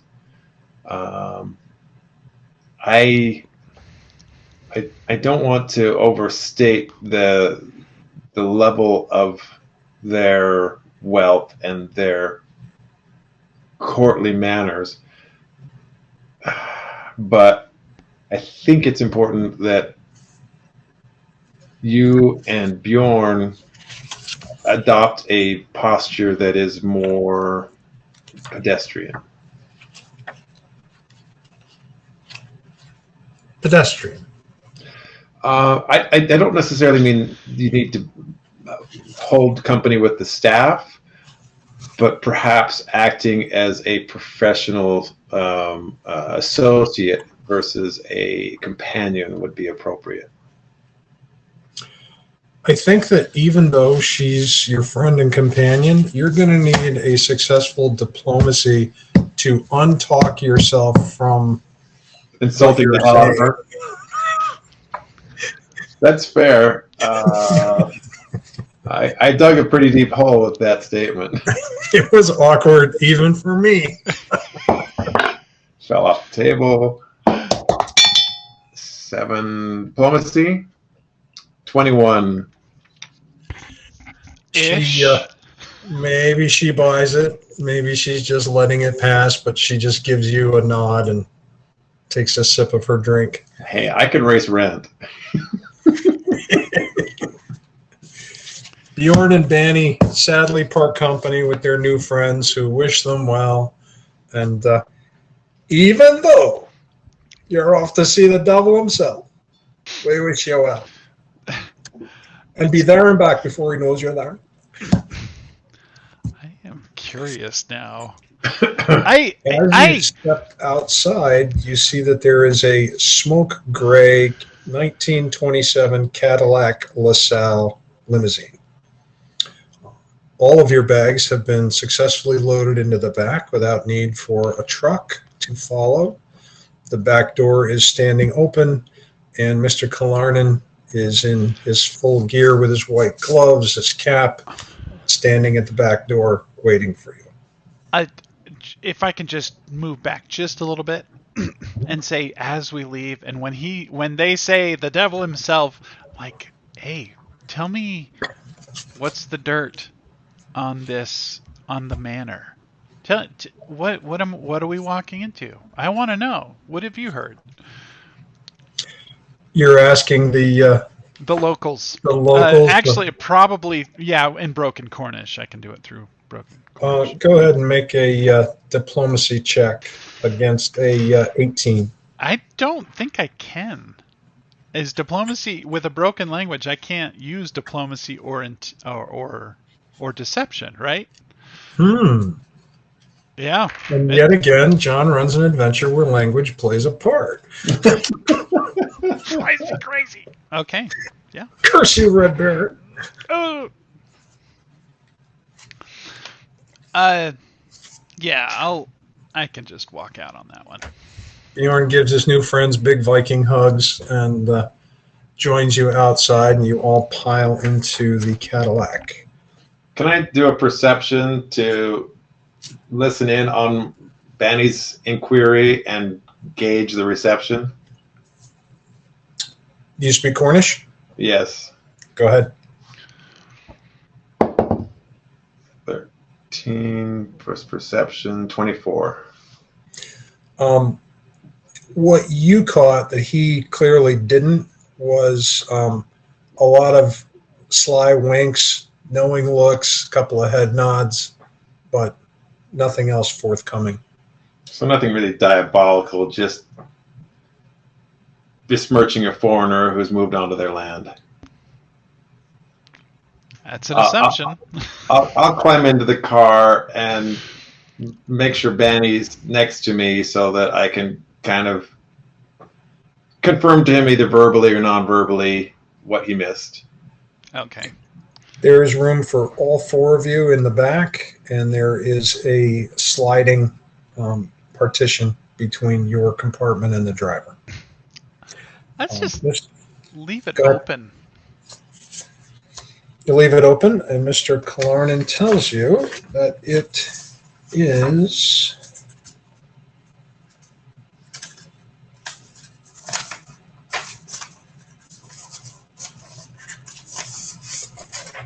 it's 115 miles to Drakenfels, which is right near the village of, wait for it, Clifton. It's at least 3 hours. 2.5 to 3, yes, sir. We should be there by 8 o'clock. Is there any places to stop along the way? Might need to stretch my legs. Oh, certainly, we'll stop whenever you wish. Excellent. If that's all right with you, Mom. Nod to him. Thank you, sir. Carry on. Well, off we go. And he drives, and within about 60 seconds, you are out of Belenafod and out in the country. And if you thought you were seeing rural before, now it's all rural. You do see phone lines. There's that. The automobiles that you see are mostly of the flatbed truck variety or the slat-sided flatbed truck. You share the road with tractors. You share the road with horse-pulled wagons. But as 5 o'clock slides into 6 o'clock, there's almost no traffic out on the road whatsoever. And it begins to rain hard enough that now you understand the word lashing, because it is coming down furiously. Blades are going as fast as they can, and Mr. Killarnan apologizes that he may have to slow down a wee bit. Look in the back of the car for blankets or shawls or something to cozy up to. Killarnan sees you looking in the back and says, "Is there something I can find for you, Mom?" Do you have a cover? There is. It's under the seat that you're sitting on. I could pull over and get it out for you. It's fine. Just lean forward. I'll get to it. I do a cord. Is it the whole seat that moves? Yeah, it's the whole bench seat. The one that's at the extreme back. Just lift the bench seat. It's very similar to what Bjorn keeps in his cab. And then there's a big hollow back there. And there are blankets. There is a lantern. Is there two benches facing each other? Yep, or they face each other. Okay, I flag everybody to the other side, and then get to a knee and pull the things. Acknowledging the heavy rain outside, accommodate the need to move. Yeah. You not only find blankets and a oil lantern, you find a book of matches, you find a clay jug with a cork stopper, and a brown paper bag, like a grocery sack, rolled up tightly. I'm going to pull all that out and set it off to the side. And as you pull it out, that is when you uncover the Vindicator sitting at the bottom of it all with a box of shells. I am going to pull out the Vindicator and just set it down on the floor and the box of shells. Are you being sneaky about it? Or Yeah, I'm being sneaky about it. Being make very a stealth? 13 plus 14. That's a 27.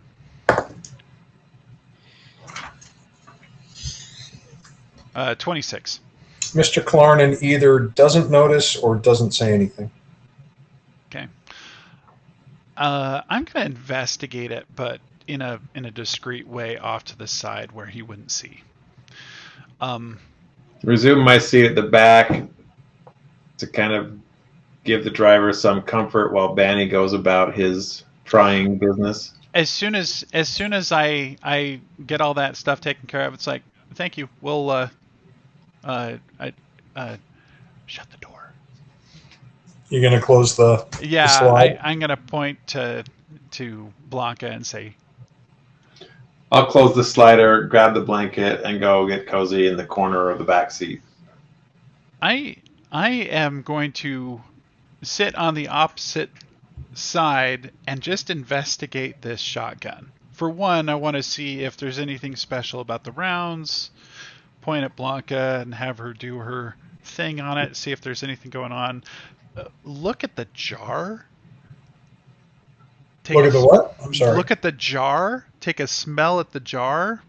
It's just such an odd thing to have in the back of a vehicle. You pull it out. It's cider. It smells great. Cap it. Oh, is this his personal effects? Set that off to the side. Look at the sack. Just open it up and look inside of it. Inside, it looks like there are several burlap wrapped objects. One of them appears to be a big sausage. There's a knife in here. There's a hunk of cheese, a loaf of bread that is a little harder than you would probably prefer. Okay, so these are his personal effects. I shouldn't have dug around too much. I tell everybody to clear out from the back again. Pick up the seat, put the Vindicator gently down in there, put the shells down in there. I'm going to take one shell out just for fun. Do a perception. Oh, that is a 30. Oof.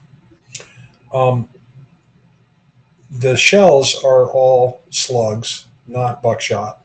Mm-hmm. And the weapon is meticulously maintained. It is clean, and Bani served in the military during the war, correct? Oh, This would pass inspection with any sergeant you ever had. I mean, it's a 3-hour trip. There's no doubt that I might mention the weapon and talk about the condition of it, but I'll hold off for the first little bit. But I want to check the rounds, slug rounds. Is it any special material if I peel back the plastic? Or not plastic, but whatever's holding the shell in place. They're the same rounds that Bjorn uses in his Vindicator. You've always heard him refer to them as man killers.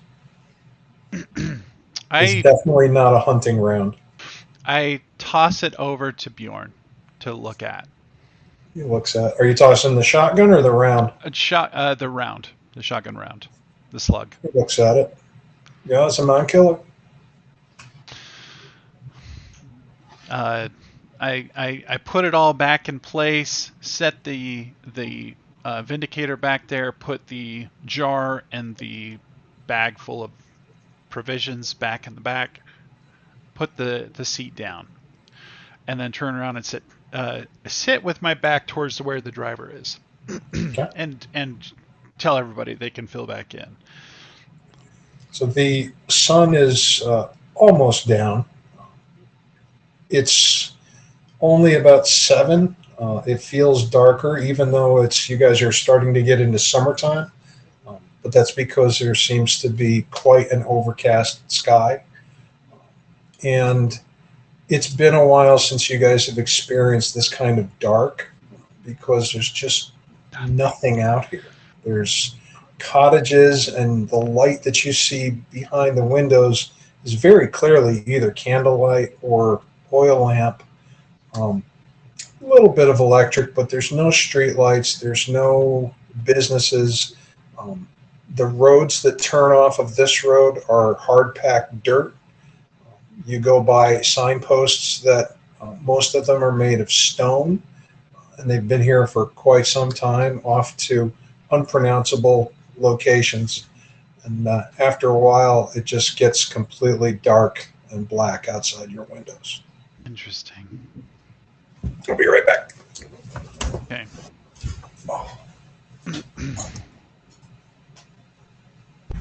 This is all very interesting. Why do you think he has shotgun slugs sitting in the back here? You think he's... I expect any coach worthy of its coach is going to have a coach gun.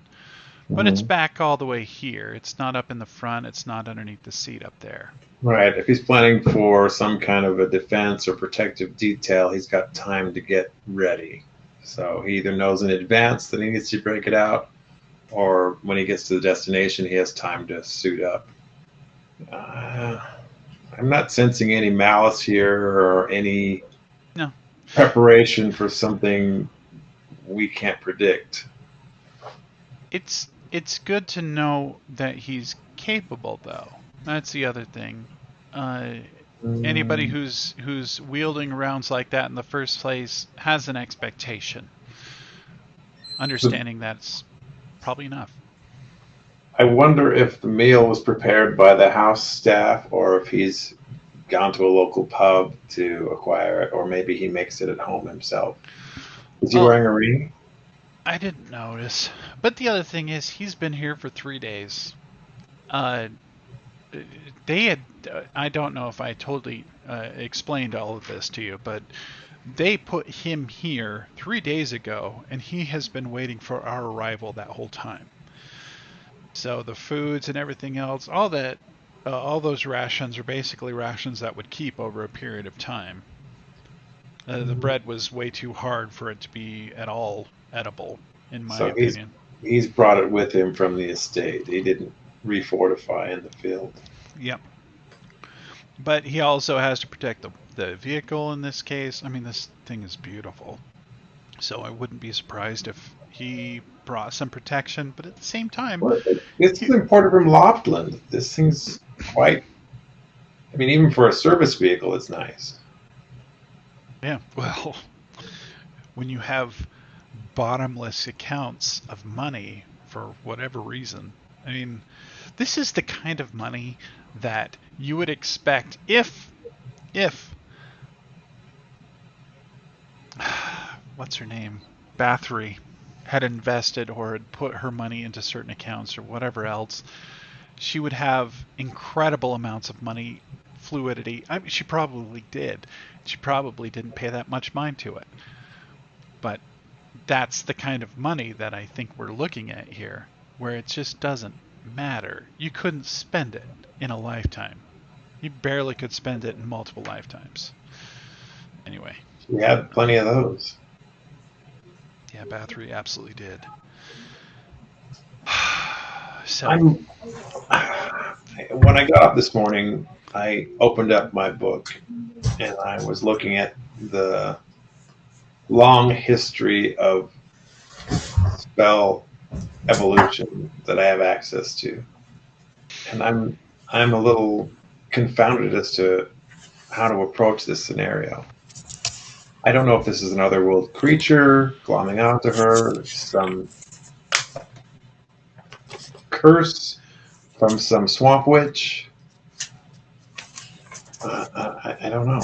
I guess I'm suggesting I want to bide our time when we get there, so that whatever preparations I might need to make, I have opportunity to do.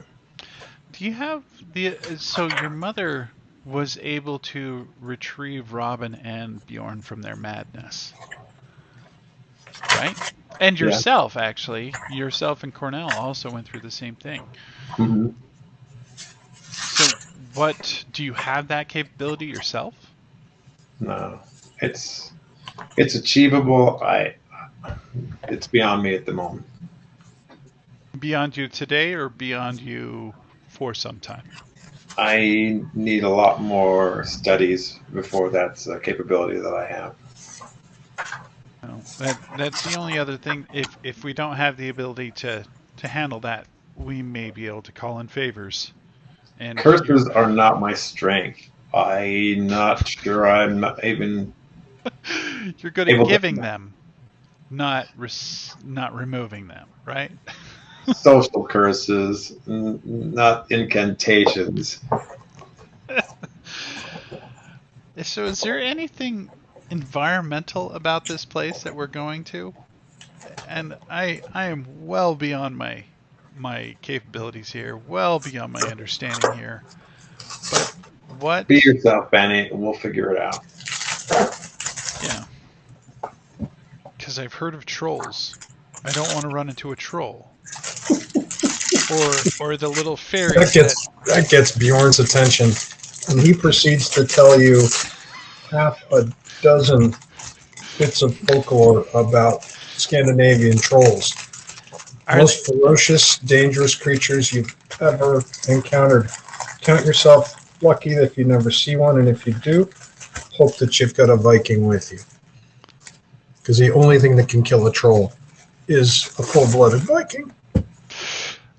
So tell me this: is this only in the like forests and trees, or is it in the crags and the rocks, or what? Yeah, trolls are everywhere. But the good thing about a troll is it can't masquerade as something that it's not. Oh. As if that answers all your questions. Actually, it does if we're going to in a state full of people who knows what kind of people they are. But as long as they're not trolls, we know You that notice they're that not trolls. Bjorn is biting from a sausage in one hand and a piece of cheese in the other. Did you take his food? Oh, for God's sake. And but we're on vacation. Yeah, but not somebody else's food. I mean, this is his food. That's what he... There was no sign. He'll get more anyway. You didn't eat his Very good. his shotgun though, right? You didn't eat... That's his. Don't touch it. But the sausage, is it good? It is good. Yeah. That means that no, I don't want it. They probably have good sausage up at the manor, at least. It's not as good as Norman sausage, but it will do. There's a lot of lambs here. Do they have lambs over in Normandy? Of course. Okay. We call them sheep. That's true. They're probably grown lambs, which is sheep. Yeah, I get the logic. Well, enjoy your food. Or his food. And try not to be ashamed about your ignorance of other cultures. I wear it on my sleeve. That's the whole point of being a travel writer. The only thing that's good writing is the fact that you come in with absolutely no idea of how things work. Or at least You are that's coming up fast on 2.5 hours of driving. Has anybody needed to pull over? No. How's the rain outside?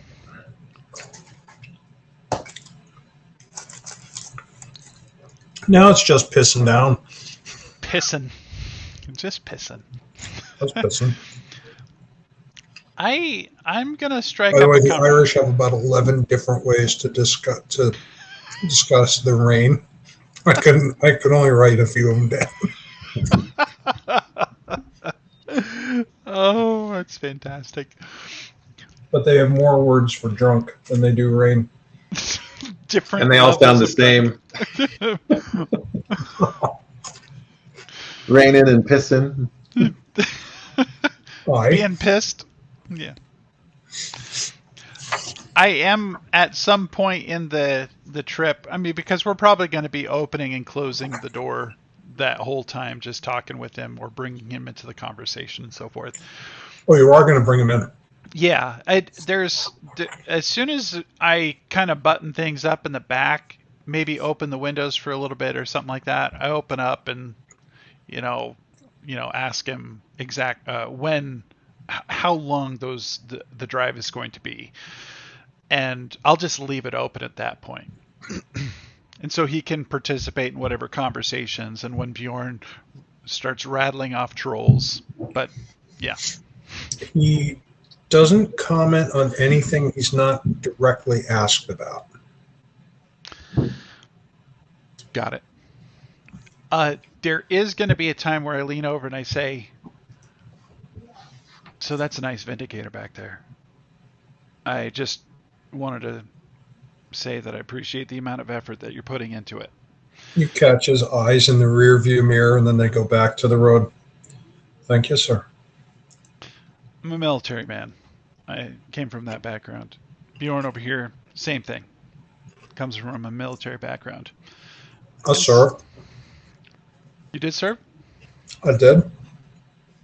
It shows. So it's I've never needed to use it, but it's common for a driver to be a military man. You do a little bit of both. His lordship's not particularly pleasant or well liked, and then he kind of catches himself. Those are things I shouldn't be talking about. That's fine. That's fine. We're among friends here, and if I need to do a diplomacy roll, I'll do it. It's good to know what we're getting into. I'm what here. Would you like to know? I've lived here my whole life. Well, I'm here to protect the lass from unknown things. We do have two bodyguards. I should say a bodyguard and a bodyguardess. But when it comes down to it, I'm a man of means and travel. And I like to know what I'm getting into. I'm not sure I take your meaning. Well, I just want to know exactly what's the family like. I could already tell that he's not a well-liked man. We're here for the daughter to visit with. Please forget I said that, sir. I'm speaking out of turn. It's not my business and not my place to comment on. That's fine. That's fine. But the town or the manor itself, friendly, welcoming, or Drakenfels? Yeah. Welcoming. How do you mean, sir? The family? Family. I mean servants. You have any interest in anybody there? Or, people talk much or communicate much? Is it a family among the servants themselves? Well, but everyone that's in service, they're hard workers. They're honest to a fault. Mm. And we take care of his lordship, her ladyship, and all the other lords and ladies that come and go from the house. We're here to serve. Understood. But it's not my place to comment on how the family conducts itself. That's not fun. It's not a problem. If I were to be wary of dangers, whether inside or out, what would I want to look for? Are the forests well maintained? Are they at all dangerous? Do they go on hunts? Roll of perception. Ooh, that is not a good roll. That's a 18. That's a 3 for me. You think you hear some hesitancy in his voice. He says, there's some haunts. And the forest is the forest. If you don't know your way, you could fall upon some peril. Best not to travel it at night, but that's good advice no matter where you are. It absolutely is. I was primarily a scout in the military, so picking paths and understanding the terrain was my job when it came down to understanding where things were going to be. So then you may get on well with the game warden. Excellent. So he maintains the the fields and the hunts and so forth? Hi, Mr. Padraig. He takes care of the estate's hunting dogs. He breeds them. He trains them. He organizes the hunts. He maintains his large ship's weaponry. And he's a breeder. He's a gunsmith. He can track. He can dress game. He's a good lad. I shouldn't call him a lad. He's twice my age. Yeah, he's a good man to have around. Excellent. Sounds He like lives on the property. sounds like somebody that I would get along with well. Like, Oh, I expect. I mean, do you stay around the house? Just do the bidding, driving, and so forth of the lady and master. my quarters are above the carriage house. I don't live in the main house, but not all the staff live on the estate. Some live in Clifton. Clifton has a lot of servants or a lot of people who are paid to do service for the estate, I assume. So, Clifton is a tiny town. I don't even know you could rightfully call it a town. If it weren't for the church in the center, there wouldn't be much of a town at all. It's about 45 minutes walk from the estate. Some of the senior staff live there, and some of the more junior staff live there. Most of us are from here, born and raised right here in Clifton. And we farm and we fish and we trade, but if it wasn't for the estate, I don't know that Clifton would be much more than just a pile of rocks. Yeah, there is a benefit. Absolutely. And it's strange, no matter where you go in the world, you always end up going home, don't you? I go home constantly. So yeah. We're coming up on the estate very soon here. Thanks. I'll let everybody else know back here, and thanks for driving us. Appreciate it.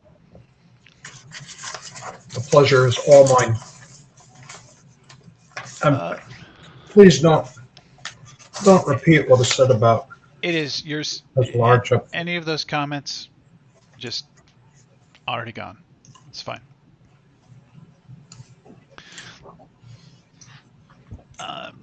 He takes you off the main road. A sign is pointing toward Clifton and Drakenfels. This side road is paved. It's the first paved side road you've seen. Very windy. You can tell just from the backsplash of the headlights that the trees, the big walnut trees, grow so close together that they almost form a tunnel as you drive through. I'm going to be watching through the window, the gap, and watching him as on his drive up on the approach, just to get a sense of what's going on. Make a perception, looking for a 30. Nope, not a 30. After about 20 minutes, he slows and he leaves this paved road for another narrower paved road that winds off into the trees for about 5 minutes until his headlights splash across huge granite pillars with an enormous 25-foot high wrought iron gate arched in the center. He pulls to the front. Please excuse me. He steps out of the car. He walks over to the gate, and you see him talking on a phone. He comes back to the car. We'll just be waiting a moment. Excellent. I am going to shut the slider just for a moment and talk with everybody in the car. We're here. we're waiting for the gates to open, and we need to be on our best behavior. Just so you know. We'll talk about that later. I slide it open and look out the front. Does somebody start walking down to open up the gate, or is it some? Or... After about 10 minutes, you see a lantern swinging in the darkness, slowly getting closer. Indeed, there's a person there that seems to work at the gates for a moment after he sets the lantern down and then pulls the gates open wide. You motor through. It's a man. He looks like he's in riding boots, simple flannel vest, white shirt, soft cap. No sooner are you through than he closes the gates. He recedes behind you. I've got a couple of images I need to send you guys. I'm going to grab some water. I'll be right back. Sure. Okay. Bum, bum, bum.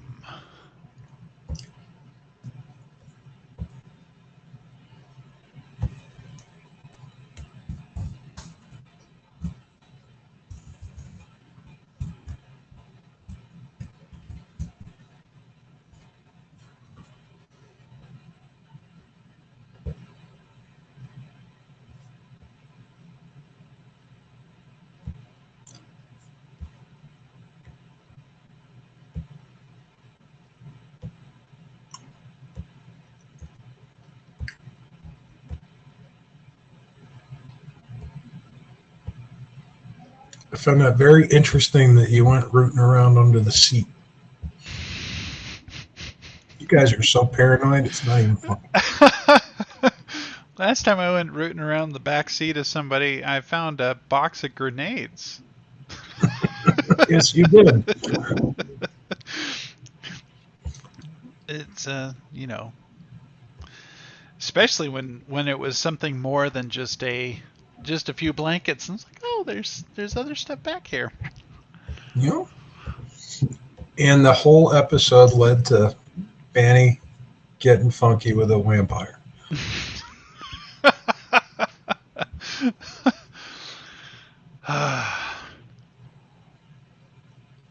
All right, I have a couple of images headed your way. Okay.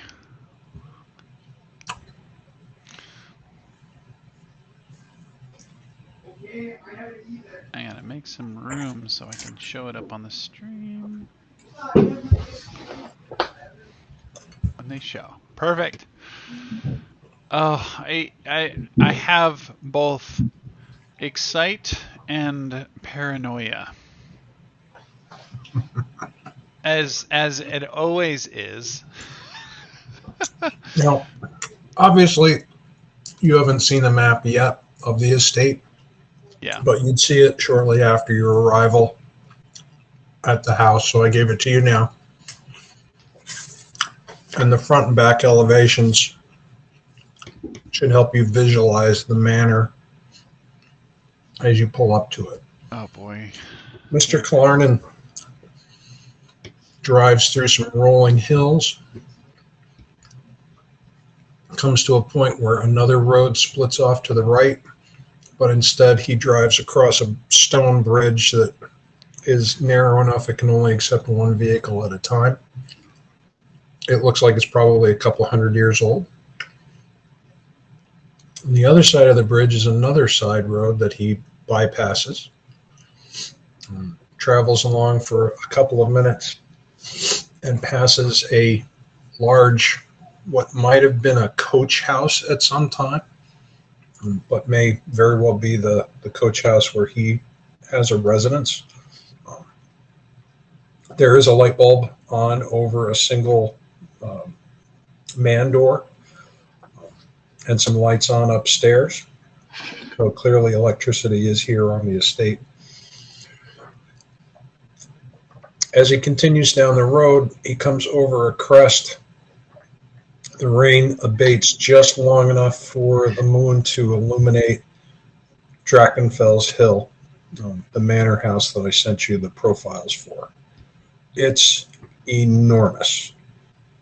The woods that you saw as you drove up here are very old growth. In a little bit of moonlight, you can see that the lawns around this place are expansive. There are elaborate gardens.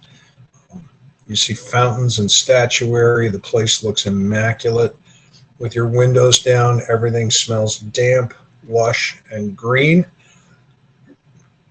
And everything smells of the sea. It is a sprawling 3-story mansion with steeply pitched roofs, spires, and gables, a pair of towers. One has a clock in it, leaded glass windows in diamond patterns. The main drive curves to a circle at the front of the manor, and where many hotels would have had like a canvas canopy archway that extends, the manor house has a huge canopy, but it's made of glass instead of fabric. Oh, wow. Wow. There are great stairs that rise up underneath the canopy, and the canopy, it extends out into the road, but then it angles up so that as you travel up the stone stairs to reach the house itself, you're still covered from the elements. And at the top is a great arched entryway flanked by gaslight carriage lamps. There are probably about 8 people standing in a line in the rain with umbrellas lined up near the entryway. Driver pulls to a stop. And here we are. I'll see to all your bags. Leave everything in the car. He jumps out, runs around, opens your door. When he opens the door, step out expecting the shelter of an umbrella. There is a 50-something man standing there with an umbrella extended for you. Look expectantly towards the entrance, not ignoring the staff, but giving them a nodding glance, I guess. The men lower, everybody's got their head lowered. The men bow, and the women, most of them appear to be maids, all curtsy. Move forward You're to let the others out. What's that? I'm sorry. Move forward far enough to let the others out. The man that you're with seems very well turned out. He's in a black coat, black trousers, black tie, white shirt. He introduces himself as Mr. Joyce. He is the house butler. Lady Bess, welcome to Drakenfels. And he offers you his arm as he holds the umbrella to get you underneath the glass canopy. Take his arm and treat him like an uncle. He guides you all the way up the stairs. So it looks like if the place has a basement, it's at ground level, if that makes sense. And the first floor is raised up above. There's extensive terraces that seem to run all the way around the manor house.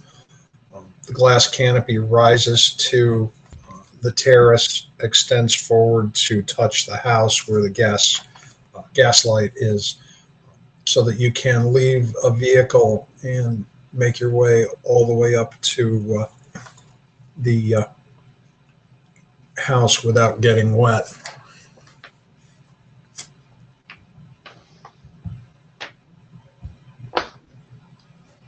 What are the accommodations for the rest of us? The servants quickly move forward to help the driver with the luggage, and they begin porting it up inside. You get nods. You get a couple of curtsies, but you, Bjorn, and Robin are not afforded the same treatment that Blanka just got. And you're kind of left to follow the servants up the stairs. Yeah, we will follow as such. Or I will. I'll beckon the rest on. Blanka, you're still 15 feet away. Mhm. The double doors open. There's a liveried footman opening each door from inside. They're all in black and white. Everybody, the males all seem to bow from the head. And you are ushered into the entryway. Turn to Mr. Joyce and apologize for our late arrival. No apologies are necessary, madam. We've had Certain that the entire family will be pleased to see you here safely. Was your journey comfortable? not appreciatively ignore all of the blustering I did earlier with Bani and Bjorn. Sucker. So the servants go bustling past like worker ants. They just scream efficiency. None of them have spoken but Mr. Joyce. The four of you and Mr. Joyce find yourselves in a high ceiling area with rich red carpet. There are throne-like side chairs, 2 suits of armor, the 2 footmen who close the door behind you, and a boy who looks like he's about 8, dressed as a servant.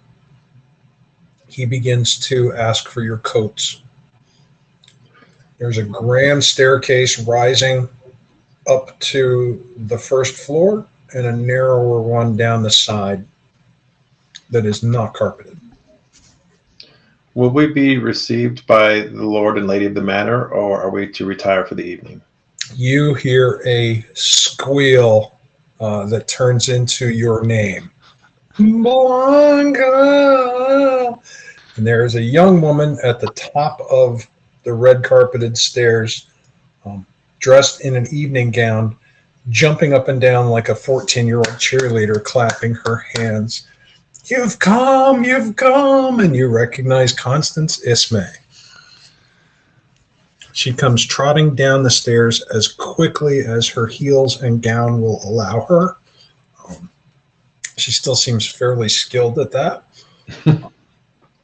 You always knew her to be very athletic, although sports were out of the question. But she never seemed to trip up or stumble when a lot of girls did when you were learning your manners and your behaviors for the whole months that you were there. Does she seem like she's expecting me to drop back into our belligerent behavior, or there's a manner of decorum that I'm supposed to adopt? You're kind of in the dark here with this girl. You knew that there were really 2 Constances. Mm-hmm. There was the one that was your confidant that would get up to mischief with you. There was the one that could be the prim and proper lady. She's definitely capable of mischief, but you knew that she leaned more toward prim and proper. She rarely had a conversation where Mother didn't come up a few times. Mother is a huge influence in her life. Mother said, do this. Mother says, I must do that. Mother. Oh, posh. I will adopt a mannerism I'm used to seeing in my own mother when we reach an estate to which we are not exactly informed how we're to behave, and I will be more reserved. I will adopt a... She comes running down the stairs and gives you a great big embrace, pulls back and gives you air kisses at your cheeks, and gives you a little shake. I'm so happy you've come. Oh, my prayers have been answered. Constance is drop dead beautiful. She is about 6 months older than you. In the time that you've known her, you've known that she will do extremely well in high society. She's always had men hounding her. And sometimes she's very much aware of how pretty she is. Other times it's almost like it doesn't even exist. But Bani, you and Bjorn are almost a little awestruck at how flawless this girl's skin is, her bone structure, her cheekbones are breeding. Oh, this The is Viking is having some definitely ungentlemanly thoughts about that 18-year-old. 18. Yeah. 18. 18. Capture Constance's hands and try to calm them down and bring her in close, using my hands as handcuffs for her enthusiasm. She is all a quiver, and she's talking a mile a minute. I'm so glad you're here. We have so much to catch up on. Lyle is here. You're going to have to meet my uncle, Uncle James, and Grandpapa and Grandmama, and everyone's still awake except for the little ones. And it's just so wonderful that you're here. I'm saved. And she looks past you as if for the first time. And you brought staff. Oh, good. We have plenty here, but of course a lady needs staff. I'll pull her in close and give her a embrace, and I'll use that opportunity to look at the staff as we embrace to kind of try to gauge the temperature of the room we're in. At her staff? Her staff. Yeah, that sounds good. Do a perception, both of you. Okay. Oh man, I'm just awestruck by this girl. I'm a little out of my depth as well. That's a 17. Yeah, it's a 17 for me too. Yeah. Stop matching me, Bani. Are professional poker faces across the board. You don't see any curled lips. You don't see any snide looks. These people are the epitome of professional servants. So it seems to you at this time. I accept that and release her from the embrace. It is so good to see you, Constance. I have journeyed along to this